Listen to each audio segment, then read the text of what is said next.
following is a conversation with Teddy Atlas, a legendary and at times controversial boxing trainer and commentator. When I was going to this conversation with Teddy, I was ready to talk boxing, styles, matches, techniques, tactics, and his analysis of individual fighters like Mike Tyson, Michael Moore, Klitschko's, Usyk, Povetkin, Lomachenko, Triple G, Canelo, Muhammad Ali, Sugar Ray Leonard, Hagler, Duran, Floyd, and on and on and on. Like I said, I came ready to talk boxing, but I stayed for something even bigger. The Shakespearean human story of Teddy Atlas, Cus D'Amato, and Mike Tyson. It's a story about loyalty, betrayal, fear, and greatness. It's a story where nobody is perfect and everybody is human. To summarize, in the early 80s, young trainer Teddy Atlas worked with his mentor, Cus D'Amato, in training the young boxing protege, now a boxing legend, Mike Tyson. Mike was a troubled youth, arrested over 40 times, and at age 15, he was sexually inappropriate with Teddy's 11-year-old niece. In response to this, Teddy put a .38 caliber handgun to Tyson's ear and told him to never touch his family again or he would kill him if he did. For this, Cus D'Amato kicked Teddy out. Why?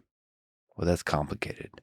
In part, I think, to help minimize the chance of Mike Tyson, who Cus legally adopted, would be taken away by the state. And with him, the dream of developing one of the greatest boxers of all time. Of course, that summary doesn't capture the full complexity of human nature and human drama involved here. For that, you have to listen to this conversation. The things said and the things left unsaid. The pain in Teddy's voice. The contradictions of love and anger that permeate his stories and his philosophy on life. Like I said, I came to talk about boxing and stayed to talk about life. This conversation will stay with me for a long time. The people close to you, the people you trust, the people you love are everything. And if they betray you and break your heart, forgive them. Forgive yourself and try again. Happy holidays, everyone. I love you all. And now, a quick few second mention of each sponsor. Check them out in the description. It's the best way to support this podcast. We got Notion for team collaboration, Babbel for learning new languages, ExpressVPN for privacy and security on the interwebs, and Insight Tracker for health based on the data that comes from your body. So choose wisely, my friends. Also, if you want to work with our amazing team, we're always hiring. Go to lexfriedman.com/hiring or get in touch with me at lexfriedman.com/contact. And now onto the full ad reads. As always, no ads in the middle. I try to make these interesting, but if you must skip them, friends, please still check out the sponsors. I enjoy their stuff. Maybe you will too. This show is brought to you by Notion, a note-taking and team collaboration tool. All the coolest kids have used Notion for many years for note-taking. And those cool kids have grown up and started businesses and started teams. And now as part of teams, they have to not just do the wolf pack of one type of note-taking, but an actual wolf pack where collaboration is required. Anyway, one of my favorite use cases of the internet is that you can collaborate with people on written projects. And Notion does this better than anybody else. Listen, they also obviously have LLMs, AI integrated into what they're doing. And it's not just about the power of the LLM. It's about how the interface looks like, how it's integrated into the whole writing collaboration process. And they do this really well with their Notion AI tool. You can do all kinds of cool stuff. Summaries, everything you know about large language models, you can do here. But it's just interface-wise so natural and so well integrated. Notion AI can now give you instant answers to your questions using information from across your wiki, projects, docs, and meeting notes. Try Notion AI for free when you go to notion.com/Lex. That's all lowercase, notion.com/Lex to try the power of Notion AI today. This show is also brought to you by Babbel, an app and website that I use for learning new languages. It can get you to speaking a new language in just weeks. We're talking about Spanish, French, Italian, German, Russian, all kinds of languages. One of the things I find fascinating is the power of language to express ideas. And also, on the negative side, the barrier of language can serve as a kind of foundation or maybe a catalyst of division between nations or between peoples that speak those languages. And so to break down those barriers, the most powerful ways for people to speak the different languages in all the ways that that means. Fundamentally, that means speaking with other people in those languages. And you don't have to speak well. You just have to try. But also you have to be open, listen, be present, be attentive to the music of a people's that is expressed through the language. Anyway, you should take steps on that journey with Babbel. Get 55% off your Babbel subscription at babbel.com/LexPod, spelled BABBEL.com/LexPod. Rules and restrictions apply. This show is also brought to you by an oldie but a goodie, a trusted friend, ExpressVPN. I've been using them for so many years. I wonder if I'll be on my deathbed, kind of with a laptop or whatever, in a virtual reality thing, pressing that big sexy button that says connect, that teleports me immediately to a different geographical location in the virtual cyberspace. And I can watch programs I couldn't otherwise watch on Netflix and other places. But, it's just a basic layer of protecting your privacy on the internet. Everybody should be using a VPN, and the one I recommend is ExpressVPN. Works on every operating system, including the coolest, the best operating system of them all, Linux. What flavor of Linux do you use, friends? If the answer is none, then you should consider, in this new year, exploring the possibilities. It's not just for college. It's a thing you can do at any point in life. Try new things. But no matter the operating system, it's fast, it just works well. What else do you want? Great. Go to expressvpn.com/LexPod for an extra 3 months free. This show is also brought to you by Insight Tracker, a service I use to track the data coming from my body and make lifestyle and diet decisions based on that. All right. You should be collecting data from your body. You should be doing the basic blood tests. That's what they do. And then they use their machine learning algorithms to interpret that data and give you advice. So it's integrating general population data and the data that comes from you to give advice. That's the future. And in the future, the more data will be coming from your body. And then it will be able to properly locate you in the high dimensional space of what it means to be a human biological system, or just a biological system that we think of as human. And then based on that data, you can figure out slowly at first and faster what are the optimal trajectories you should take through life in order to improve the performance of that biological system. And then the word improve will actually mean more and more things over time. But at first, you just want basic health. If you feel good throughout the day, just physically, and a little bit mentally, then all the doors open. The doors of possibilities open up. And when you walk in, there's a big Christmas tree with Santa Claus and all the infinite presents that you want. This is holiday spirit, since we're releasing this episode on this very special holiday. Anyway, you can get special savings for a limited time when you go to insidetracker.com/Lex. This is a Lex Friedman podcast. To support it, please check out our sponsors in the description.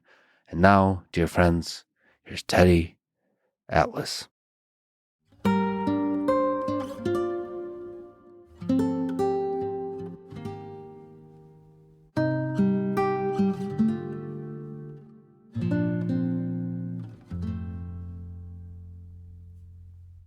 You wrote in the book that your father had a big influence on your life. What lessons have you learned about life from your father?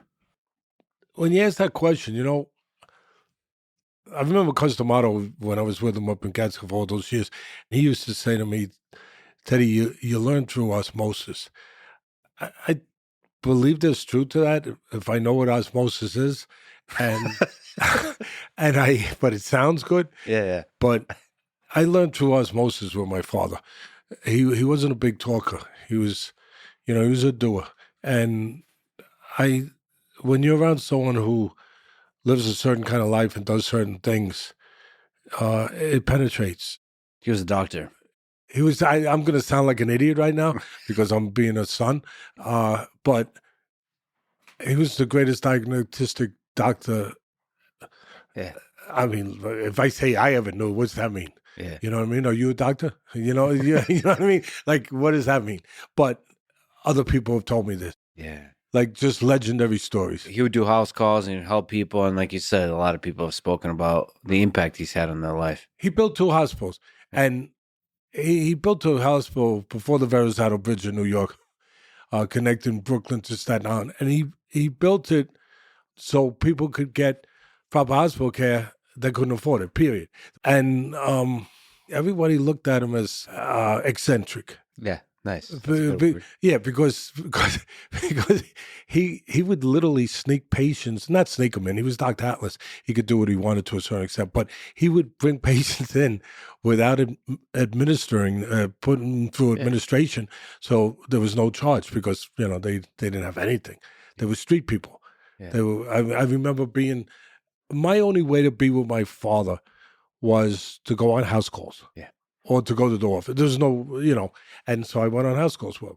And he did house calls, by the way, till he was 80, and $3. I mean, it was better than like McDonald's. You know what I mean? I mean the deal. $3, and you got medicine, you got everything. But he used to right around the holidays. There was just certain things that I didn't understand, but I understood later, where we would just drive certain areas. And he just all of a sudden opened his door. He would pick up these homeless, and Help him. I'm 10 years old. Yeah. Move over, and It's just you, him, and a homeless guy. a couple. Yeah, a couple. Yeah, whatever he could fit in, 3, 4, whatever it was. That's a big heart. And then he took him to the hospital, dropped him off. So, I would ask questions after it was all over with. I'd say, Dad, they're sick. He goes, well, not in a way. Well, you put them in the hospital. So he said, yeah, and he tried to explain things to me. He would try. He didn't talk much unless you asked him something. Yeah. And that kind of works. And, don't talk unless someone asks you something. Yeah. And he explained to me that he said, I said, well, why are you putting them in the hospital? Then, and of course the sickness was they were alcoholics. But why you put them? It wasn't an alcohol rehab, So why you put them? And it wasn't for the purpose to dry out. He wasn't trying to cure them. Yeah. Let's put that first before we anoint him for sainthood, like by Teddy Atlas. So I was like, we finally get to the point. Why you put him in there? Yeah. Well, because it's the holidays. All right. Why you put them in there? Well, the holidays, are good for certain people and bad for others.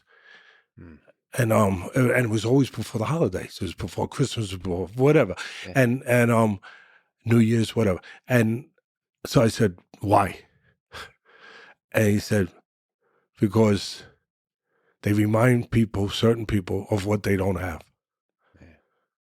That other people enjoy the holidays because of what they have, family, whatever, and it reminds them their minus that. That's pretty profound. Yeah, and then I don't remember because he didn't use the word suicide, but I got it. Like he basically, I forget how he said it, but like I just got it. I don't know how I got osmosis. I don't know, but I just got it. Like so they don't hurt themselves. Yeah, that's what came across in every way. I don't think he ever articulated that, ever verbalized that, but yeah, they don't hurt themselves. So well, how does that work? Well, just basically, they're going to be around people. They're not going to be alone. They're going to be around people. They're going to get fed. They're going to be warm, right? And it's going to be for 3 days, 2-3 days, whatever. And it's basically it's a bridge. So, and the funny thing is, a 10-year-old, I wanted to, I want to be connected to him. So I enlisted myself in a job. When he used to drop them off, he would take them, get them in, right? Mhm. And then the thing that I know, again, he didn't say nothing, but you notice things, and if you care enough, you don't notice nothing if you don't care. But if you care, if it's important, you notice. And this guy was important to me. I didn't know what a hero was. No Yeah. clue. I loved Mickey Mantle. I loved Willie Mays. I loved Muhammad Ali. Yeah. I never, ever connected them in my mind as heroes. Never. My father, I didn't connect it that way, but Looking back now, you looking could back, say. he was my first connection to a hero. The two of you ever talk about how much you love each other? The So word love? one thing that was not allowed. The greatest memory I have my father showing me love Yeah. was we were down in Florida at an airport, and we were. I was born in Miami. Don't ask me. I was passing through, and the rest of my family is born in New York, Staten Island. Yeah. And so I was supposed to go back with him, right? And I wanted to stay with my mother for whatever reason, and so he, he of course conceded to it, and he's okay, whatever, and very quiet, and this is a man who never showed emotion to anyone. Mhm. I mean, for the most, really. Yeah. All of a sudden, he just turned, and kissed me on the forehead, and left. And I was like, that's different. Yeah. You still remember that, huh? Yeah, like that's weird. You lost them 30 years ago. How did that change you?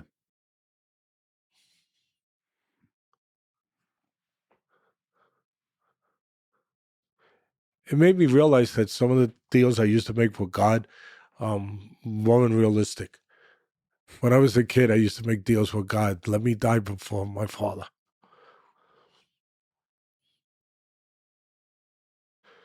And then, you get older, and you have kids, you're blessed.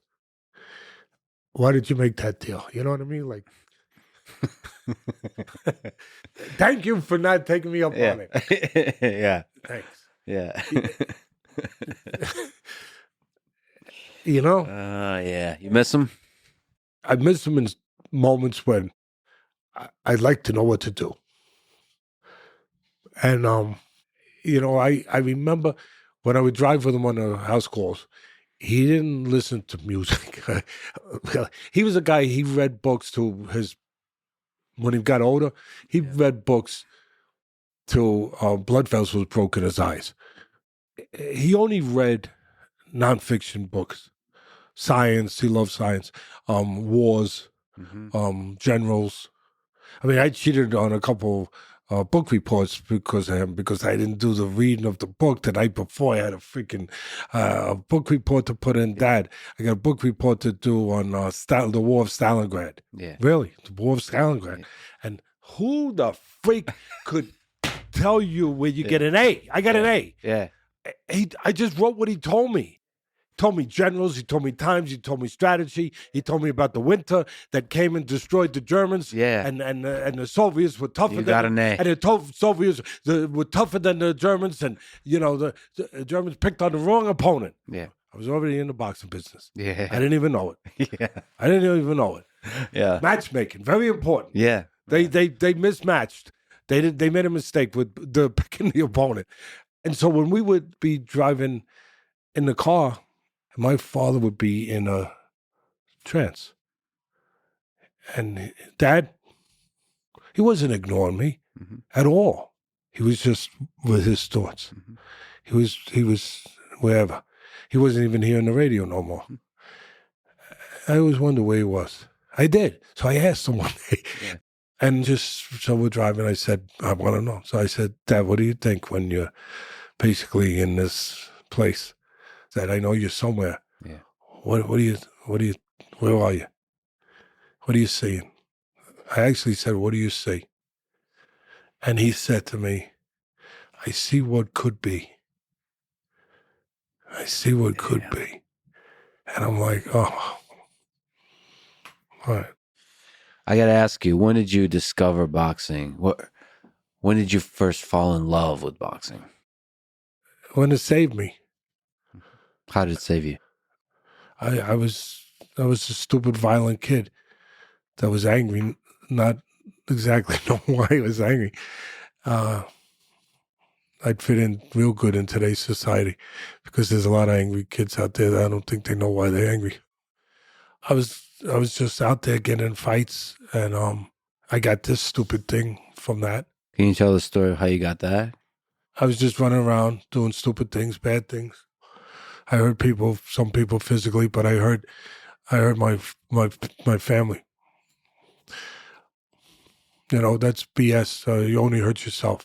You know, that's a good way of, you know, alibiing it.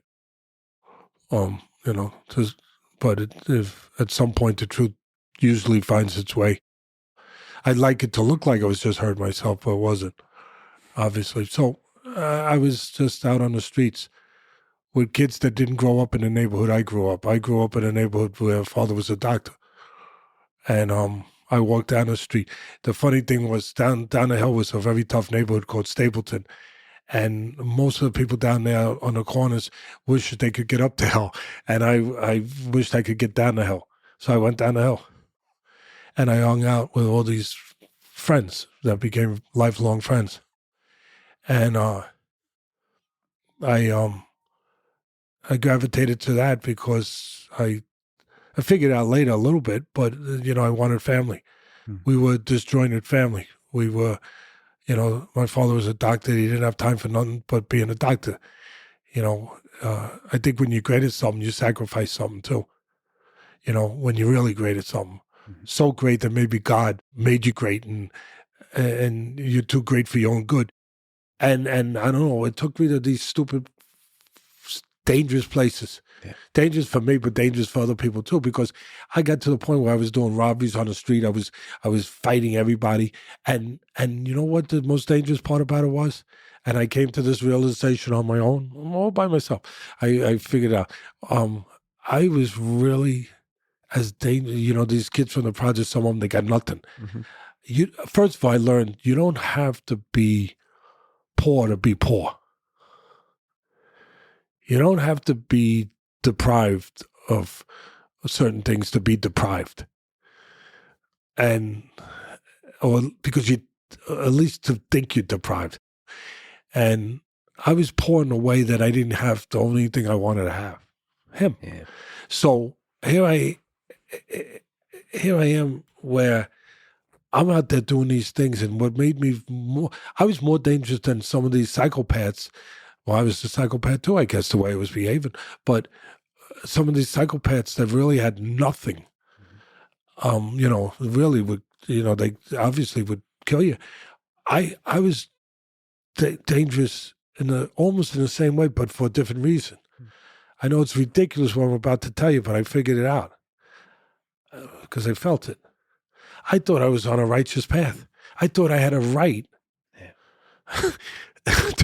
because it was going to get me my father back. Why? Why? I mean, you know, you're a scientist. You couldn't figure this one out because all the people that had him were injured people, fractured people, screwed up people in some ways, but hurt, damaged people. So if I get damaged, I'll get them. So I was on a crusade, really a righteous crusade where I thought it was okay. I had permission. I had permission to do these terrible things, quite frankly, and to fight everyone. And I did. And then it came almost to a crash of doing all that, you know, winding up in Rikers Island like an idiot. Not understanding the damage I did to this poor man that, you know, he was a great doctor and he's got to see his son and hear about, you know what I mean? Like, God. I was out on that day, you know, with the guys that I grew up with now, you know, the guys from the projects, as I described, and I was with one of them who he's dead now. So I was with him, and we were we were in a neighborhood. The neighborhood we grew up that I hung out in, and he grew up in. Billy, he came from the projects, and we got into a thing where somebody cut us off. We cut them off. Jumped out to fight, and it turned out there's like 5 or 6 of them and 2 of us, and we fought. Right on the side, right there, only about a block from where I used to hang out, and maybe a block and a half, and right in front of like a Spanish bodega, and it really does happen in slow motion. I actually saw the guy. I was fighting the guys that I had to fight, and then all of a sudden I was able to get one guy out of the way a little bit, and I noticed the guy go into his pocket, Yeah. and I knew why he was going in his pocket, and when he came out of his pocket, I knew what it was right away. It was weird because in the neighborhood, guys used to hang out. They were into this, they get into fads like right on the streets, and they were into at that time. They were into this cheap knife, but they thought it was. Well, we thought it was cool. It was a 007, and the cool thing, whatever, was that you could flick it. You could learn, and I learned how to flick, but I never carried a knife. But when my friends would have it, I would just, you learn you could flick it open. Not a switchblade, but flick it with your wrist. And I was like, here I am in the middle of this freaking fight, and all of a sudden, oh, it's a 007, Mm-hmm. And so I'm like, you got to make a decision, and I got to split. I can either not do nothing, which didn't seem like a great, a great option. I couldn't run away. Why not? Because you got to live with yourself afterwards, and that's more difficult to live with than whatever it is at that second, because that don't go away. You couldn't live with yourself running away. It just don't go away. Yeah. That thing, nothing to do with being brave. Yeah. It's nothing to do with being brave. Really, it's got to do with just common sense in life. That for me, whatever you're dealing with, it's over. It's done. Like okay, deal with it, good or bad, whatever. But you do that, that other thing, you're gone. You that never ends. This thing ends. The memory of you being, let's say, a coward in that moment, that never ends. The only thing I had at that point in my life, in my stupid mind, was a reputation that I would stand up to certain things. That was like, and that for me was worth something, whatever, because I didn't feel any worth to anything else. That was the only thing I felt a connection of worth to. So stood your ground. And so I made a decision. Yes. I stood my ground, but I actually, things do slow down. They do. Mm-hmm. And I actually said, it's a 007. He's got to flick it. I didn't say, but he's got to flick it. I get a split second. Either, like I said, I do nothing, whatever, or I get to him before he gets it flicked. Yeah. I went to get to it before he got flicked. And I just as I got close to him, I did him a favor. I walked right into a counterpunch. Yeah. Because I cooperated with him. I went right to him, and just as he practiced more than I did with the 007, apparently, because he was like boom, boom, boom, boom, and anyway. What did you think? What did you think that happened? That was all slow motion. Did you think he might die? Yeah. Well, not immediately. Took me a minute. I'm a slow learner. I put my hand up. Right? Wouldn't you? I guess so. Mm-hmm. And it went into my face. Yeah. And that was it. It was gooey. Yeah. It was warm and gooey. And I was like, I don't know what this means, but I don't want to know. But I think I know. And did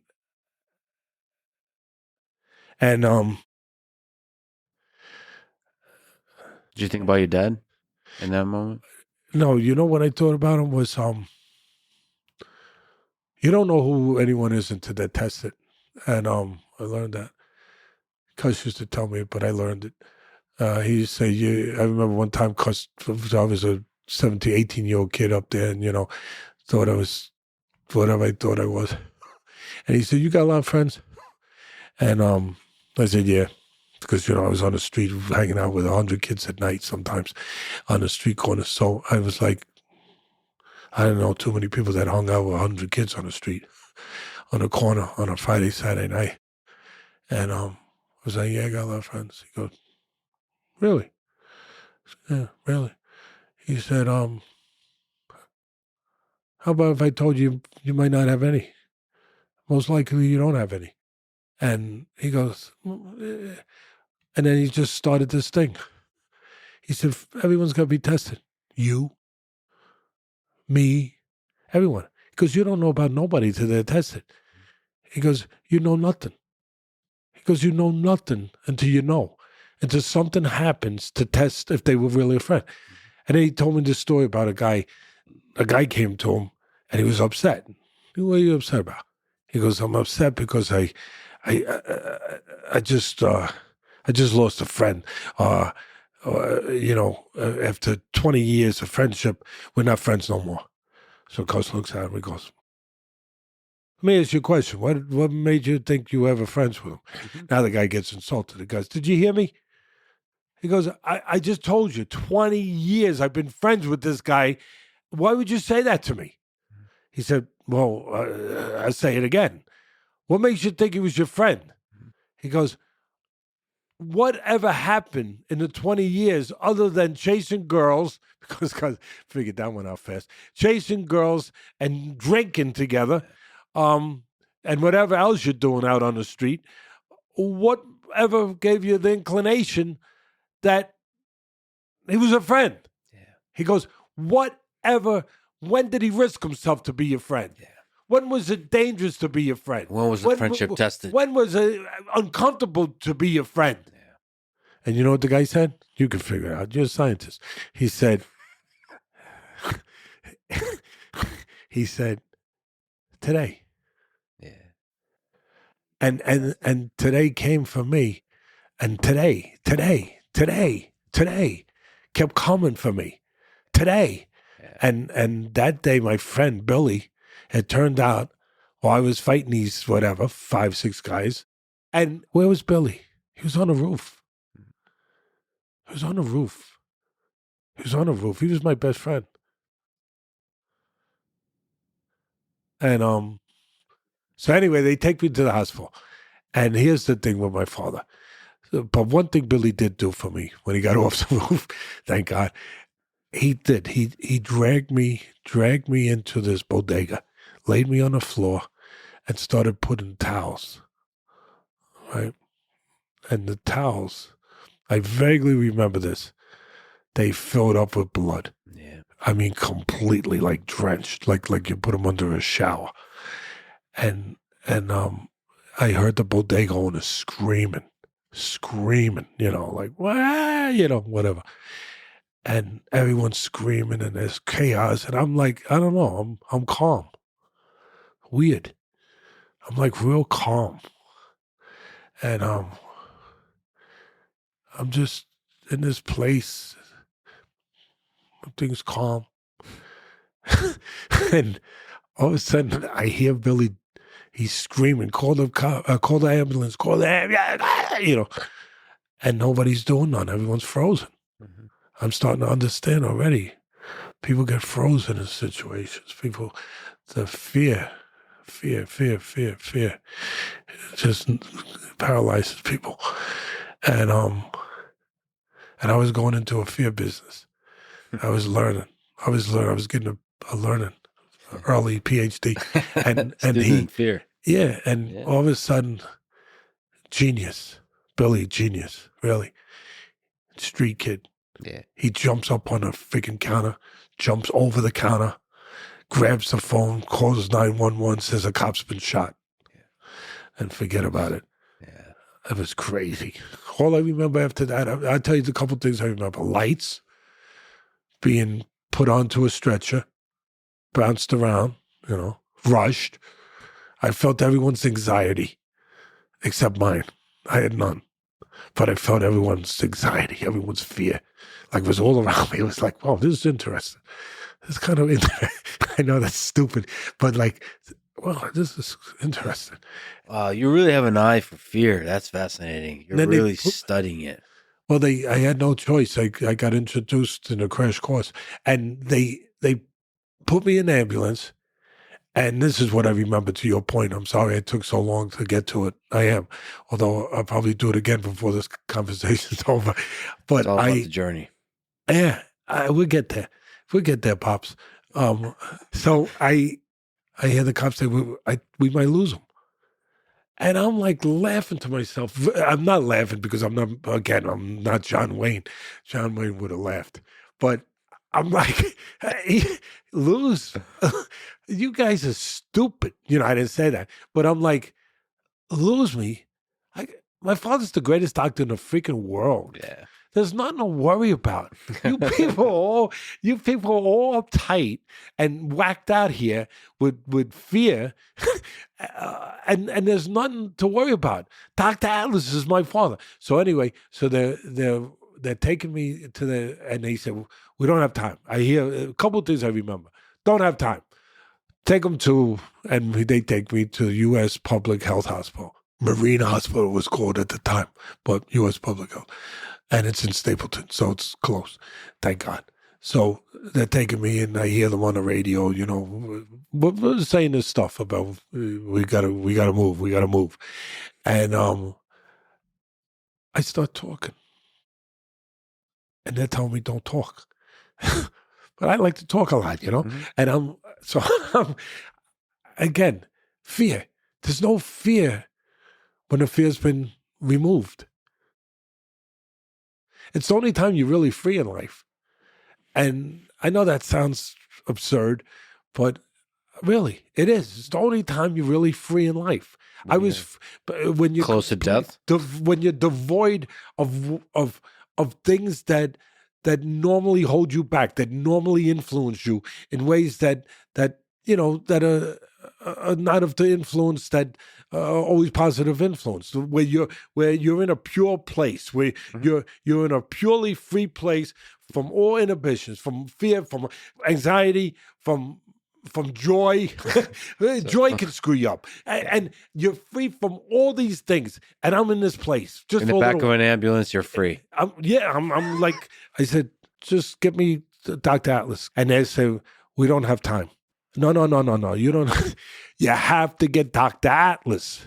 You have to get him. This was the. You know what I mean? I finally freaking hit the number, and I'm not getting paid. And then all of a sudden, I'm out. How many stitches? I think it was 400, 200 inside, 200 outside, or whatever it was. It's a lot. Hey, look, after 50, the number doesn't matter no more, right? Or whatever, 60, 70, 80, 90, whatever.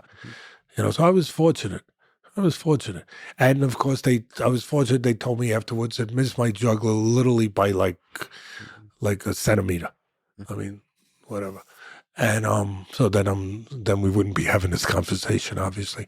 Well, I'm glad you made it. Yeah, that's another I'm thing. kind of glad too. And it just missed my eye, which thank God. It's bad enough I have a scar. Imagine me with a patch. I mean, it's enough that I got this freaking thing. And look, it goes all the way. I mean, it's it's pretty long, and I don't know. I was out, and then somehow I sensed like they had the curtain closed, and it's amazing how vivid this is. And the curtains closed, and I see a shadow. I felt a presence. I did, and I felt him. He's a powerful guy, and I felt him, and I just see like a shadow, and all of a sudden, the curtain gets pushed back. And I can't really see. It's dark and I'm, out of it, but not completely out of it. And pushes the curtain back, comes in, and his hand, even though it's all bandaged, whatever, but his hand surveys. It felt safe.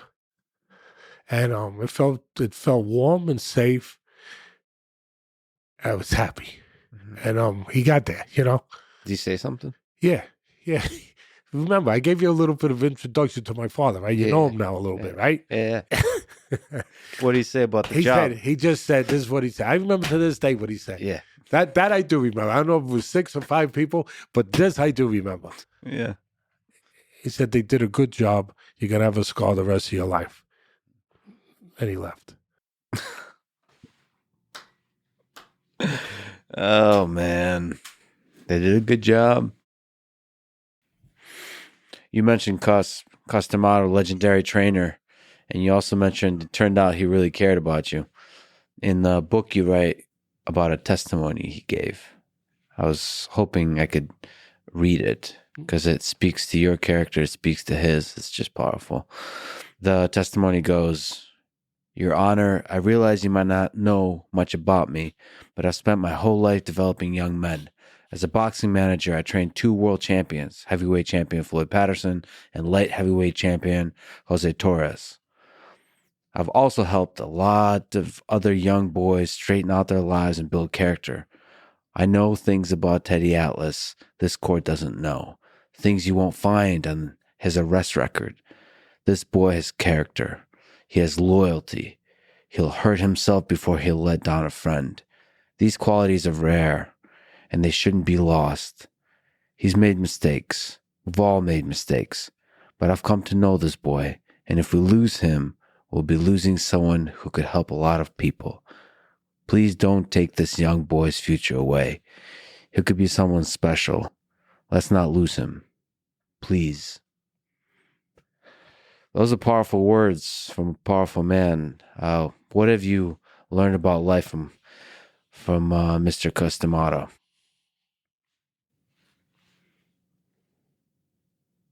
He gave me a quote, and he drilled into my head. I became his guy, He loved me.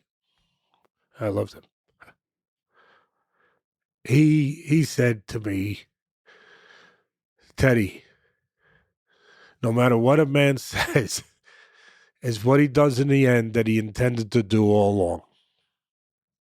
That's what I learned from Cus.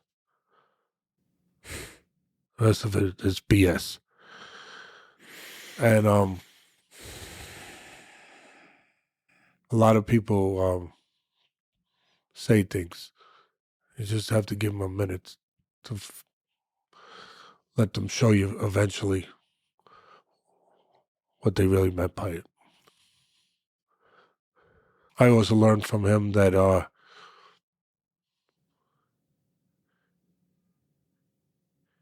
everyone's afraid. Cus's way of saying it, another great saying, you'll get a kick out of this. Anyone who's in a situation where fear should be prevalent, where fear is actually necessary to survive the situation, anyone who says that they're not afraid, they're one of 2 things. They're either a liar or they should go to a doctor, find out what the frick's wrong with them. He was right about that. We live in a taboo society where that word, to a certain extent, is taboo because it invokes weakness. We are just layers of what we saw and learned since we were kids. We all are. We're products of those layers. I learned that on my own, through some help. At the end of the day,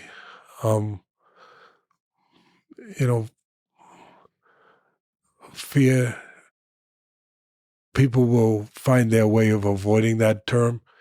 So they use the word anxiety. They use the word, butterflies, apprehension, a million different words.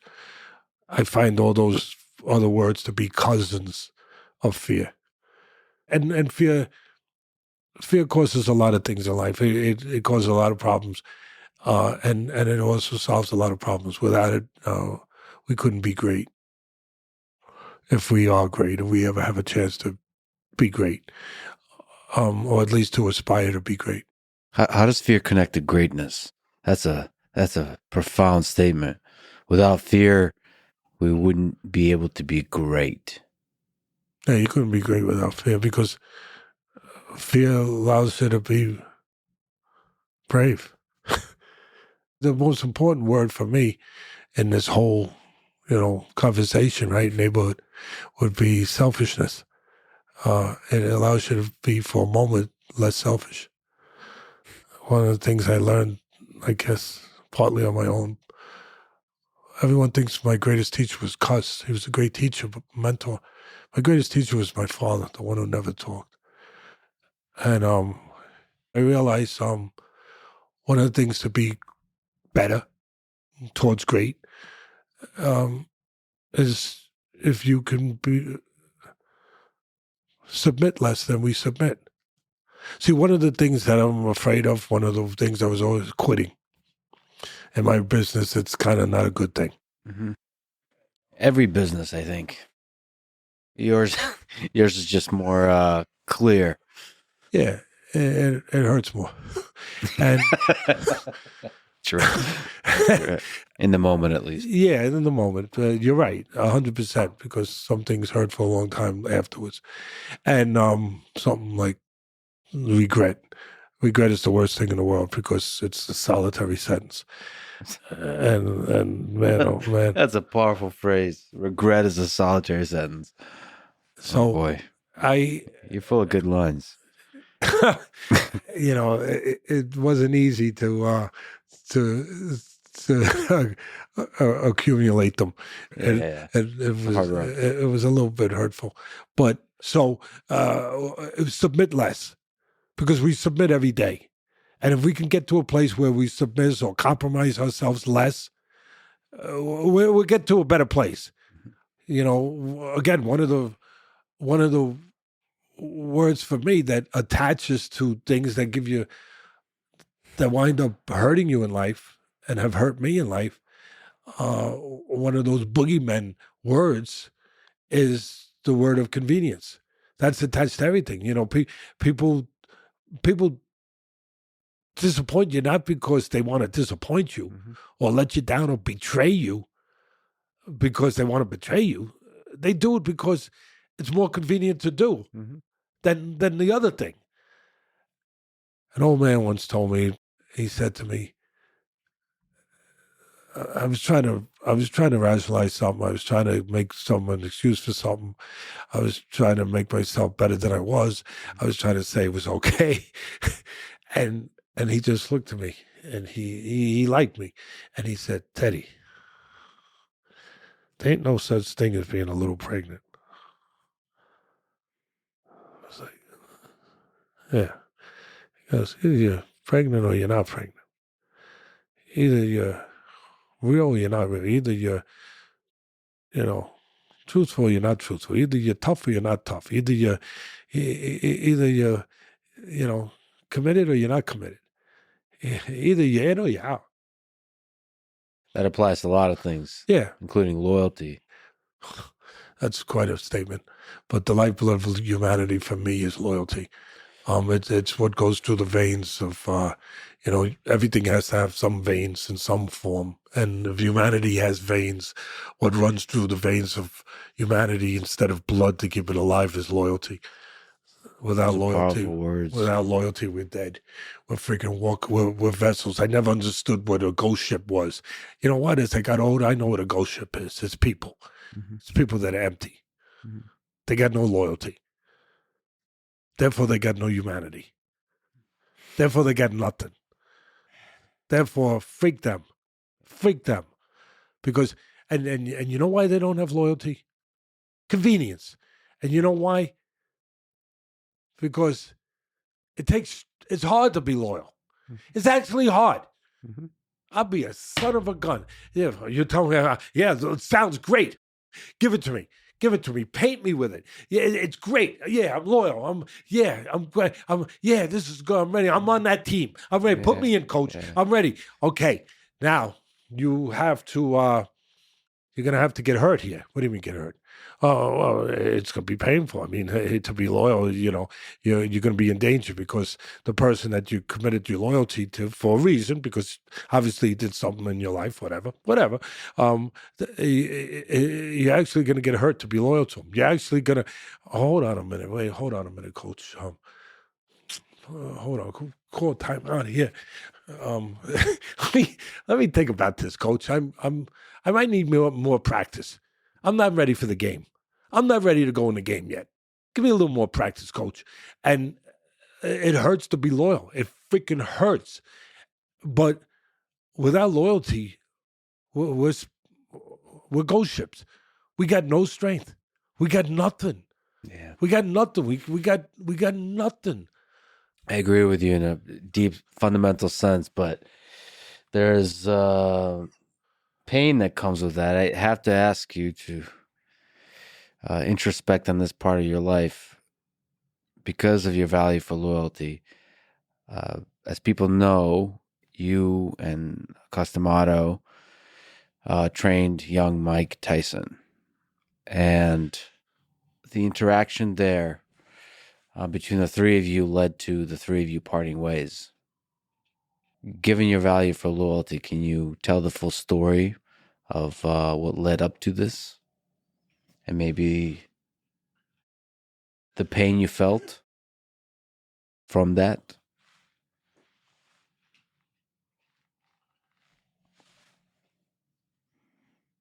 I guess it was the second time in my life I felt betrayed. Um, the first time was when I was whatever, young, 17, and I got arrested. I was with all these older guys, tough guys, whatever, and supposedly, and the detectives separated us. That's what they do, and they asked me who did whatever, whose gun, this, that, all that, the particulars of obviously what we did. And, it was me. And they said, "You sure?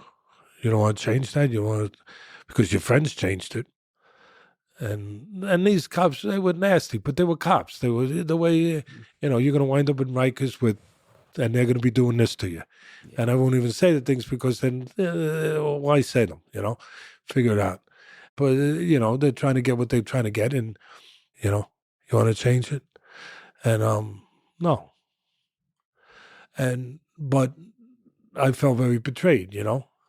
and especially when I was standing in the cell in Rikers, looking at the airplanes leave LaGuardia Airport, Yeah. and then hoping I was on one. I was making like a deal with God that let me be on one of those planes and let it crash. I'll take a shot. Was part of you proud that you didn't give up your friends?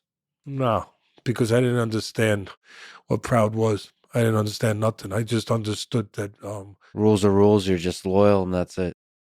I didn't even know there was an option.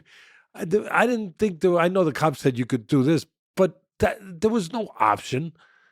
My father never had an option. But the betrayal, the private betrayal, was like, and so when Cus,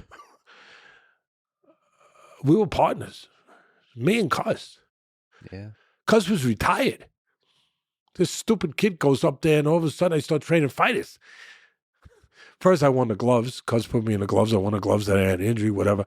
But bottom line is, I still want to fight. I want to turn pro. I want to fight. That was the plan. And Cus had a different plan. Cus was like, you can't. And he had it set up a little bit. Whatever. Without getting into it. Hey, he did me a favor. And I'd like to think he knew he was doing me a favor. And you know what? I do think he was.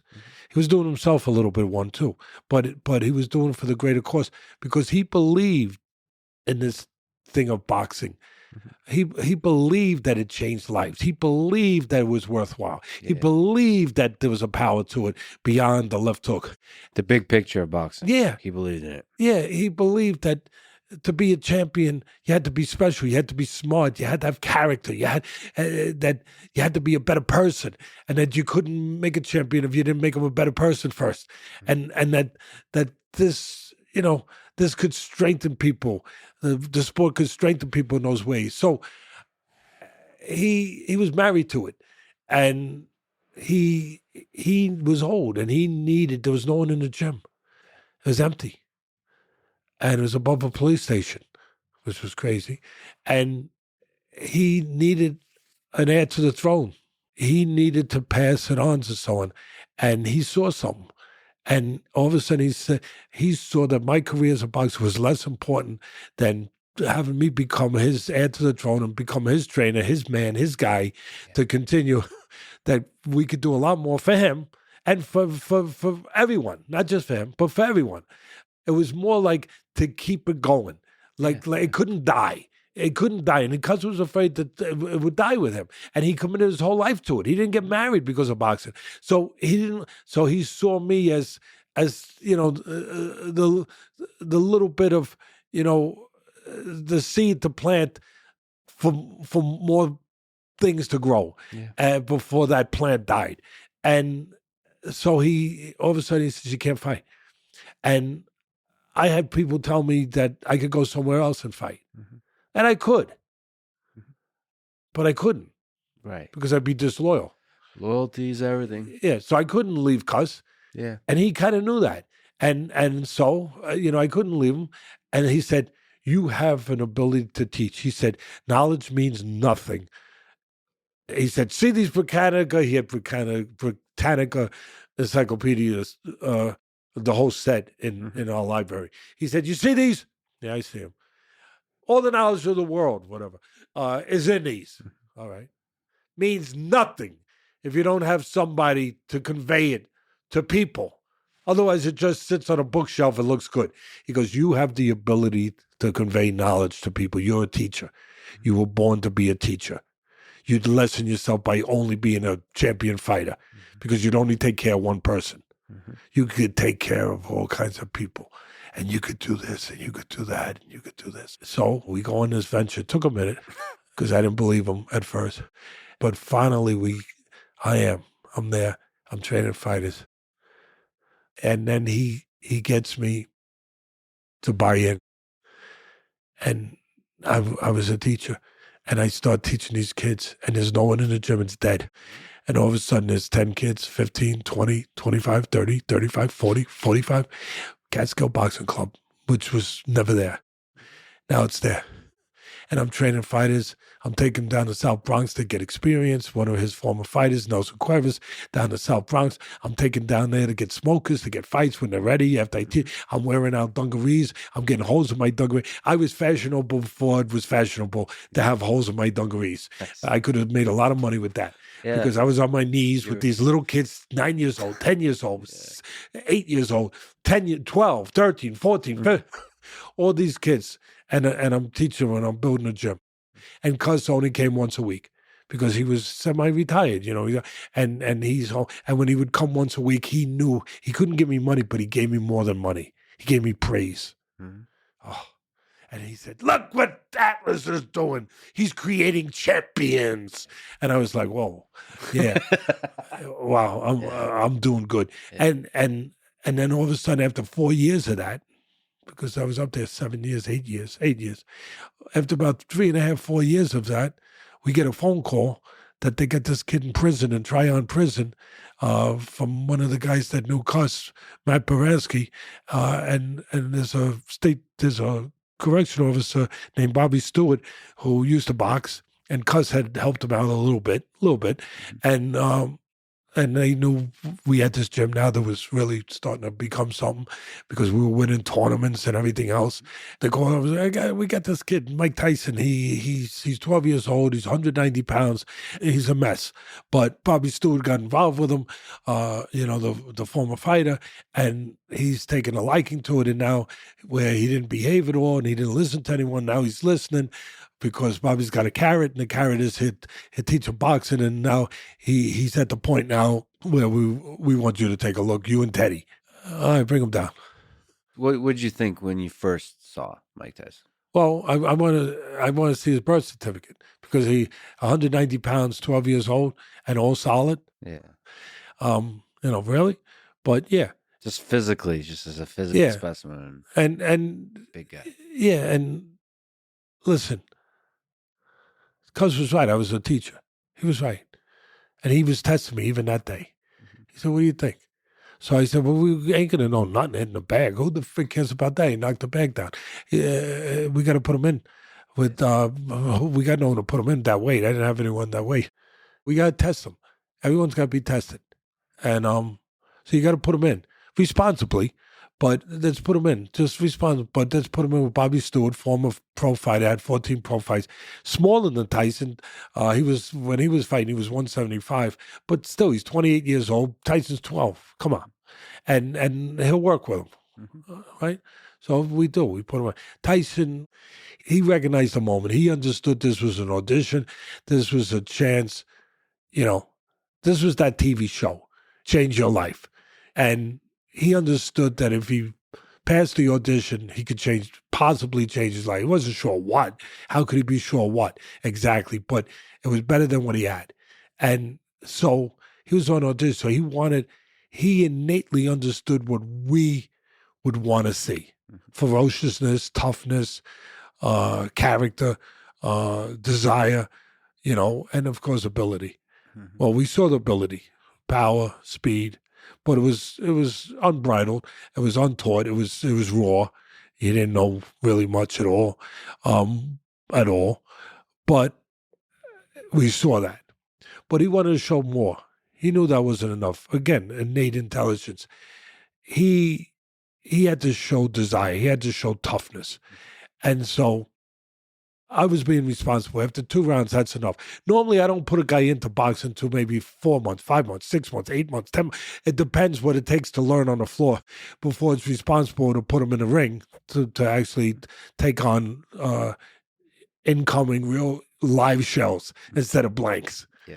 And so normally I wouldn't have him in. And I knew after today he wouldn't be in the ring again if I trained him. I would teach him first, and then he'd get back in a few months. But for this day, it was the only way. It's kind of like I used to make this analogy, and Cus loved it. He said, "What's training a fighter? What do you look for training a fighter, Teddy?" He asked me these ridiculous questions just to test me. And I say, it's like going to Macy's. He loved it. I said, it's like going to Macy's window on Christmas. He goes, what do you mean, Macy's window? Cus was like, boom, boom, boom. So what do you mean, Macy's window? You go to Macy's window and they got the window with everything you want to see, Yeah. everything in there. And it looks great. Everything. And yeah, and then what? Well, then you ask, what's in the warehouse? And they tell you nothing. Yeah. And Cus says, that's it. That's a trainer. Yeah. And I wanted to see what was in the warehouse because I saw what was in the Macy's window. I saw the power, I saw the speed. So he goes 2 rounds and he gets a bloody nose. Here's the weird thing. Not weird. Very telling. We knew what we were doing. Not bragging, but we knew what we were doing because he got a bloody nose because he got hit. After that bloody nose, he never got another bloody nose. You know why? He didn't get hit. Because he learned. He was still strong, but he was smarter now. Anyway, he goes 2 rounds, and I'm being responsible because if he goes more, it's not responsible. I saw what I needed to see. I saw speed, I saw power, I saw athleticism, and I didn't believe him. I thought he was lying to me. I'm just telling you. I thought he was lying, trying to act tough when he wasn't really feeling tough. It didn't matter. Cus questioned me on it afterwards. What did you see? And when I said, he goes, young master, again, he wasn't paying me money. So he had to give me something, right? And that was that was currency. Young master. I'm the young master? Whoa. Young master, you know what I mean? I felt like that guy Kung Fu, Yeah. like in the movie, like Kung Fu. Grasshopper, when you're ready, when you could take this out of my hand, you can leave. And That's powerful. yeah, it was. It worked. Cus knew how to work me. And he did. And it worked. And so, but you know what? I didn't mind being worked. I kind of knew I was being shuffled a little bit. Well, you're making it sound a little bit negative, but it's also extremely positive. That's a teacher instilling wisdom into you that you carried forward and impacted a lot of people. Yeah, Cus got the job done, but he did it his way, and he did it for a myriad of reasons. But at the end of the day, it was all good, and I just had to understand that eventually. later on. But And you do the same. You do things your way and carry some of him in you, some of your father in you. yeah, that day was funny because when Cus said, "What did you see, Teddy?" When him after 2 rounds, I got up in the ring. I knew I was going to train him. Obviously, we weren't going to say no, and he still had about 4 months to serve, and we were going to work it out. Yeah. And when I got up on the ring apron, that's my gym. I'm the boss. People later on in life called me a dictator. You know what I said? Yeah, you're right. I didn't deny. People thought, you mean I'm right? Yeah, I'm a dictator. I'm a trainer. I'm the boss. Yeah. I'm in charge. If you wouldn't be here if I wasn't. Yeah. What the frick you need me for if I'm not freaking in charge? You idiot.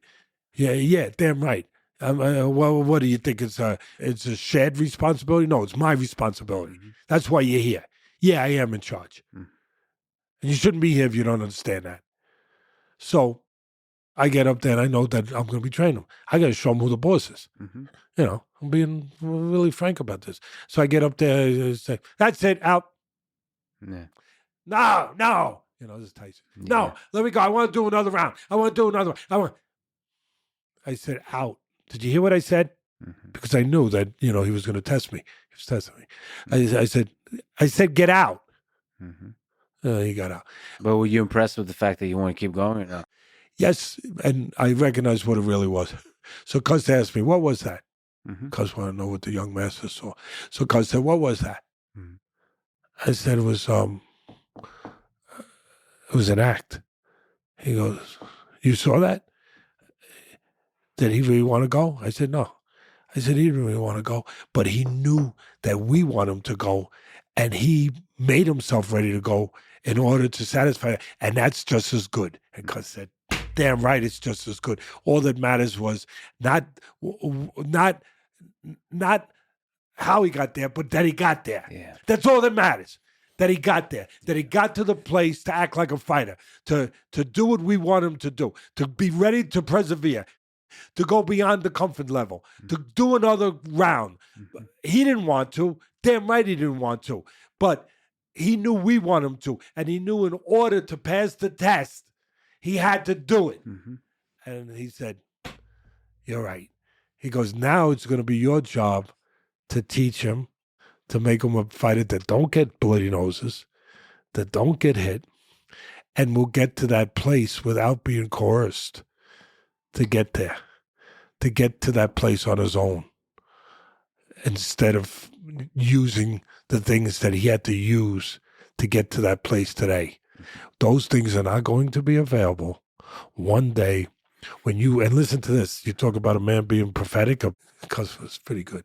You talk about a man being on a job, on the money, Lex. He says, how do you think he finishes the sentence? He goes, "Because someday, because, you're going to have to make sure that he learns these things, because, he'll be your first heavyweight champ." What did you just say? He's 12 years old. Yeah. He's been arrested 30 times. Yeah. He's getting out of jail, out of, juvenile detention, Tryon. He's a mess in a lot of ways. There's a lot of things we find out later, a lot of problems, weaknesses. He goes, and that's part of your job. That'll be part of your job. But he really said that. And then he turned to him, he goes, "You want to come live with us, young man? You want to be a fighter?" Yes. And even that, Cus said to me later, "What do you think about that?" I said, The way he said yes. The way he said yes. "Yeah, yes, sir." Yeah. And he said, "What do you think about that?" And we're talking. I said, "He ain't going to be that polite in a little while down the road." Again, he knew that that's what he felt that he needed to project himself as, to present himself as, to get to where he wanted to get to. He goes, "Yeah. Did you see what Cus was seeing in terms of the heavyweight champion of the world? No." Again, the easiest answer would be yes. Teddy Alice, genius. Wow. Teddy, wow. No. But again, it was my job. Yeah. And my job, it was simpler than Cus's. Cus knew too much. I knew nothing. I just knew, rudiments of boxing. I knew what it took to be a fighter. And how to execute it, the steps of executing it. So I took those steps. The rest of it, you get blurred by those other things. I wasn't blurred by those other things.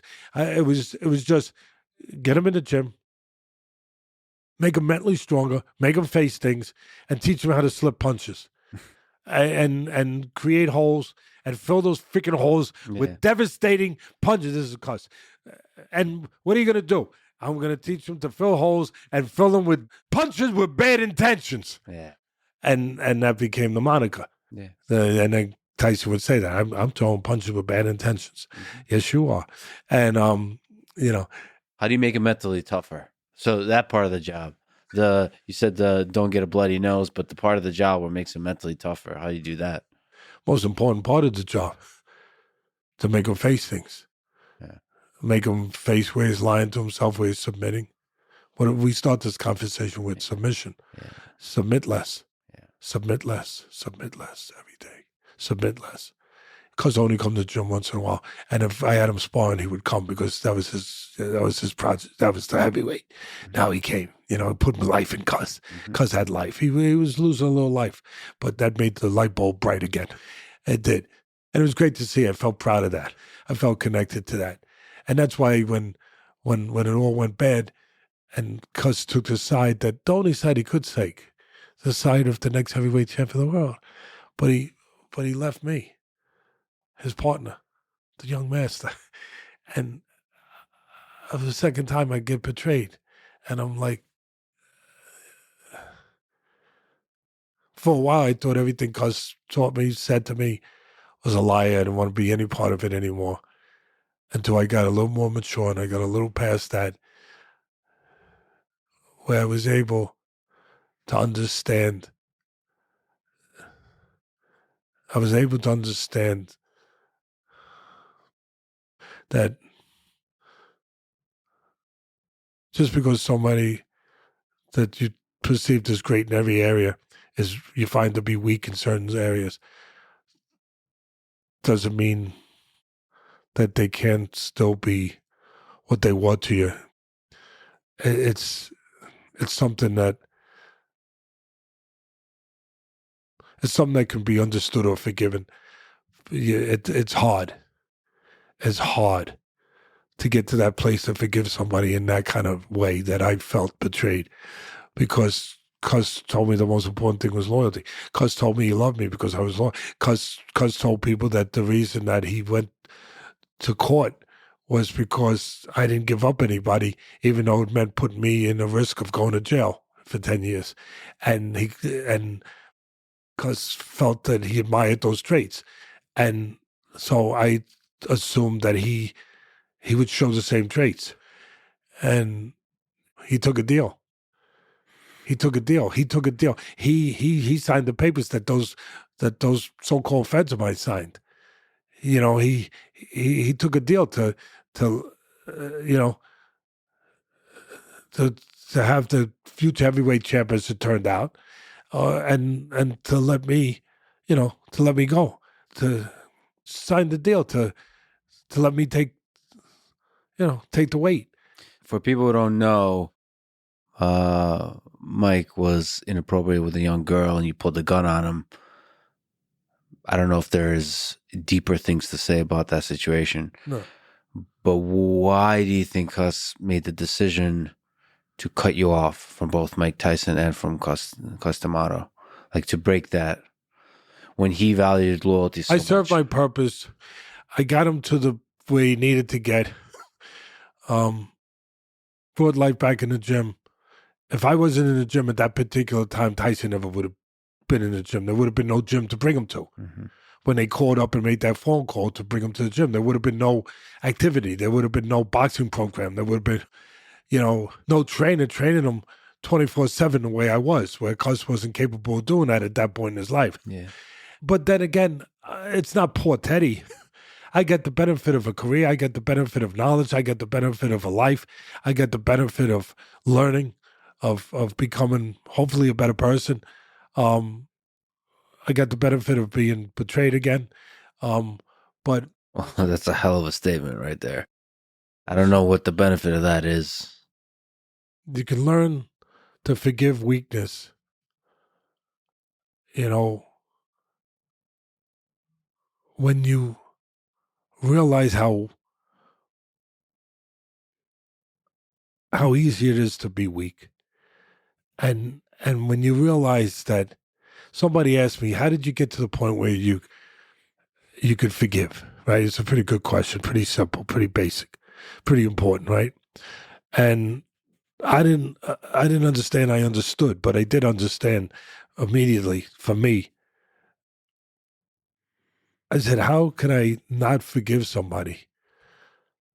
It becomes easier to learn how to forgive when you're still trying to forgive yourself.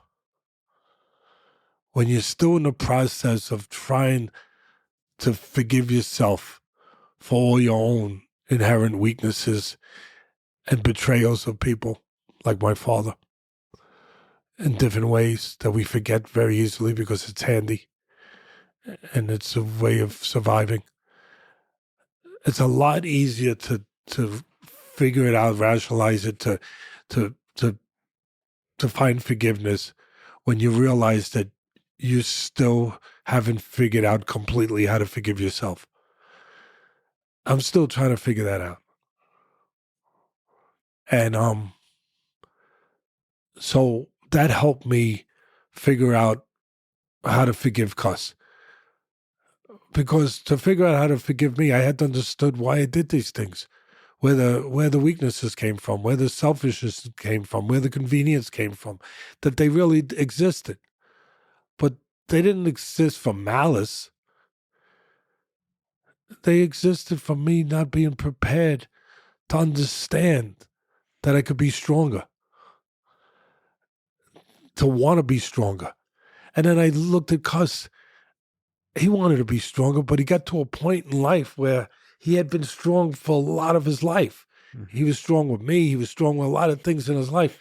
And does everyone deserve a pass in life where he got to a place where everything was in one basket, the basket of boxing? He once told me that he never got married because it would have been selfish to a woman to have gotten married when his whole life was boxing, that he couldn't give to a kid, he couldn't give to her, he could.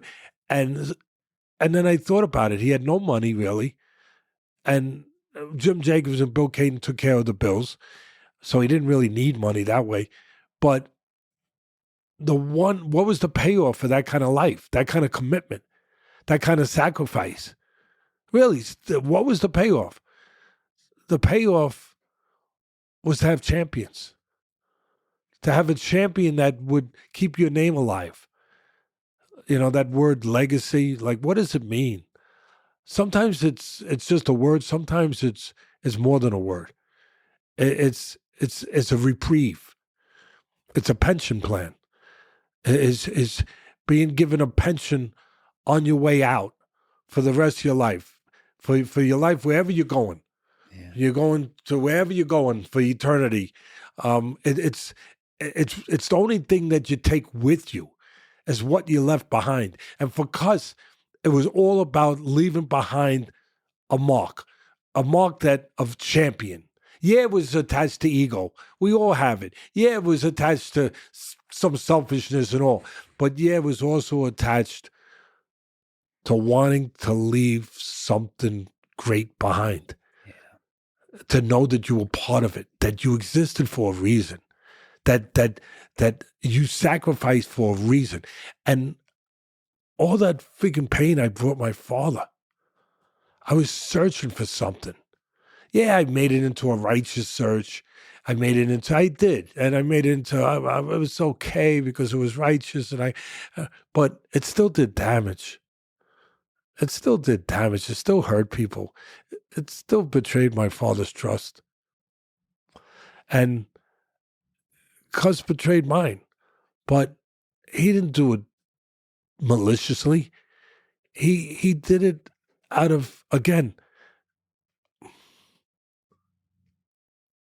my father came home. This is how I'm going to connect it. My father came home from work one night, 12 o'clock, and I was waiting up. And like I said, I was over 9, 10 years old. And he got mad at me. He goes, go to bed. What are you doing up? I said, waiting for you.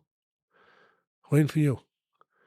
And he said, well, go to bed. I said, no, what were you doing?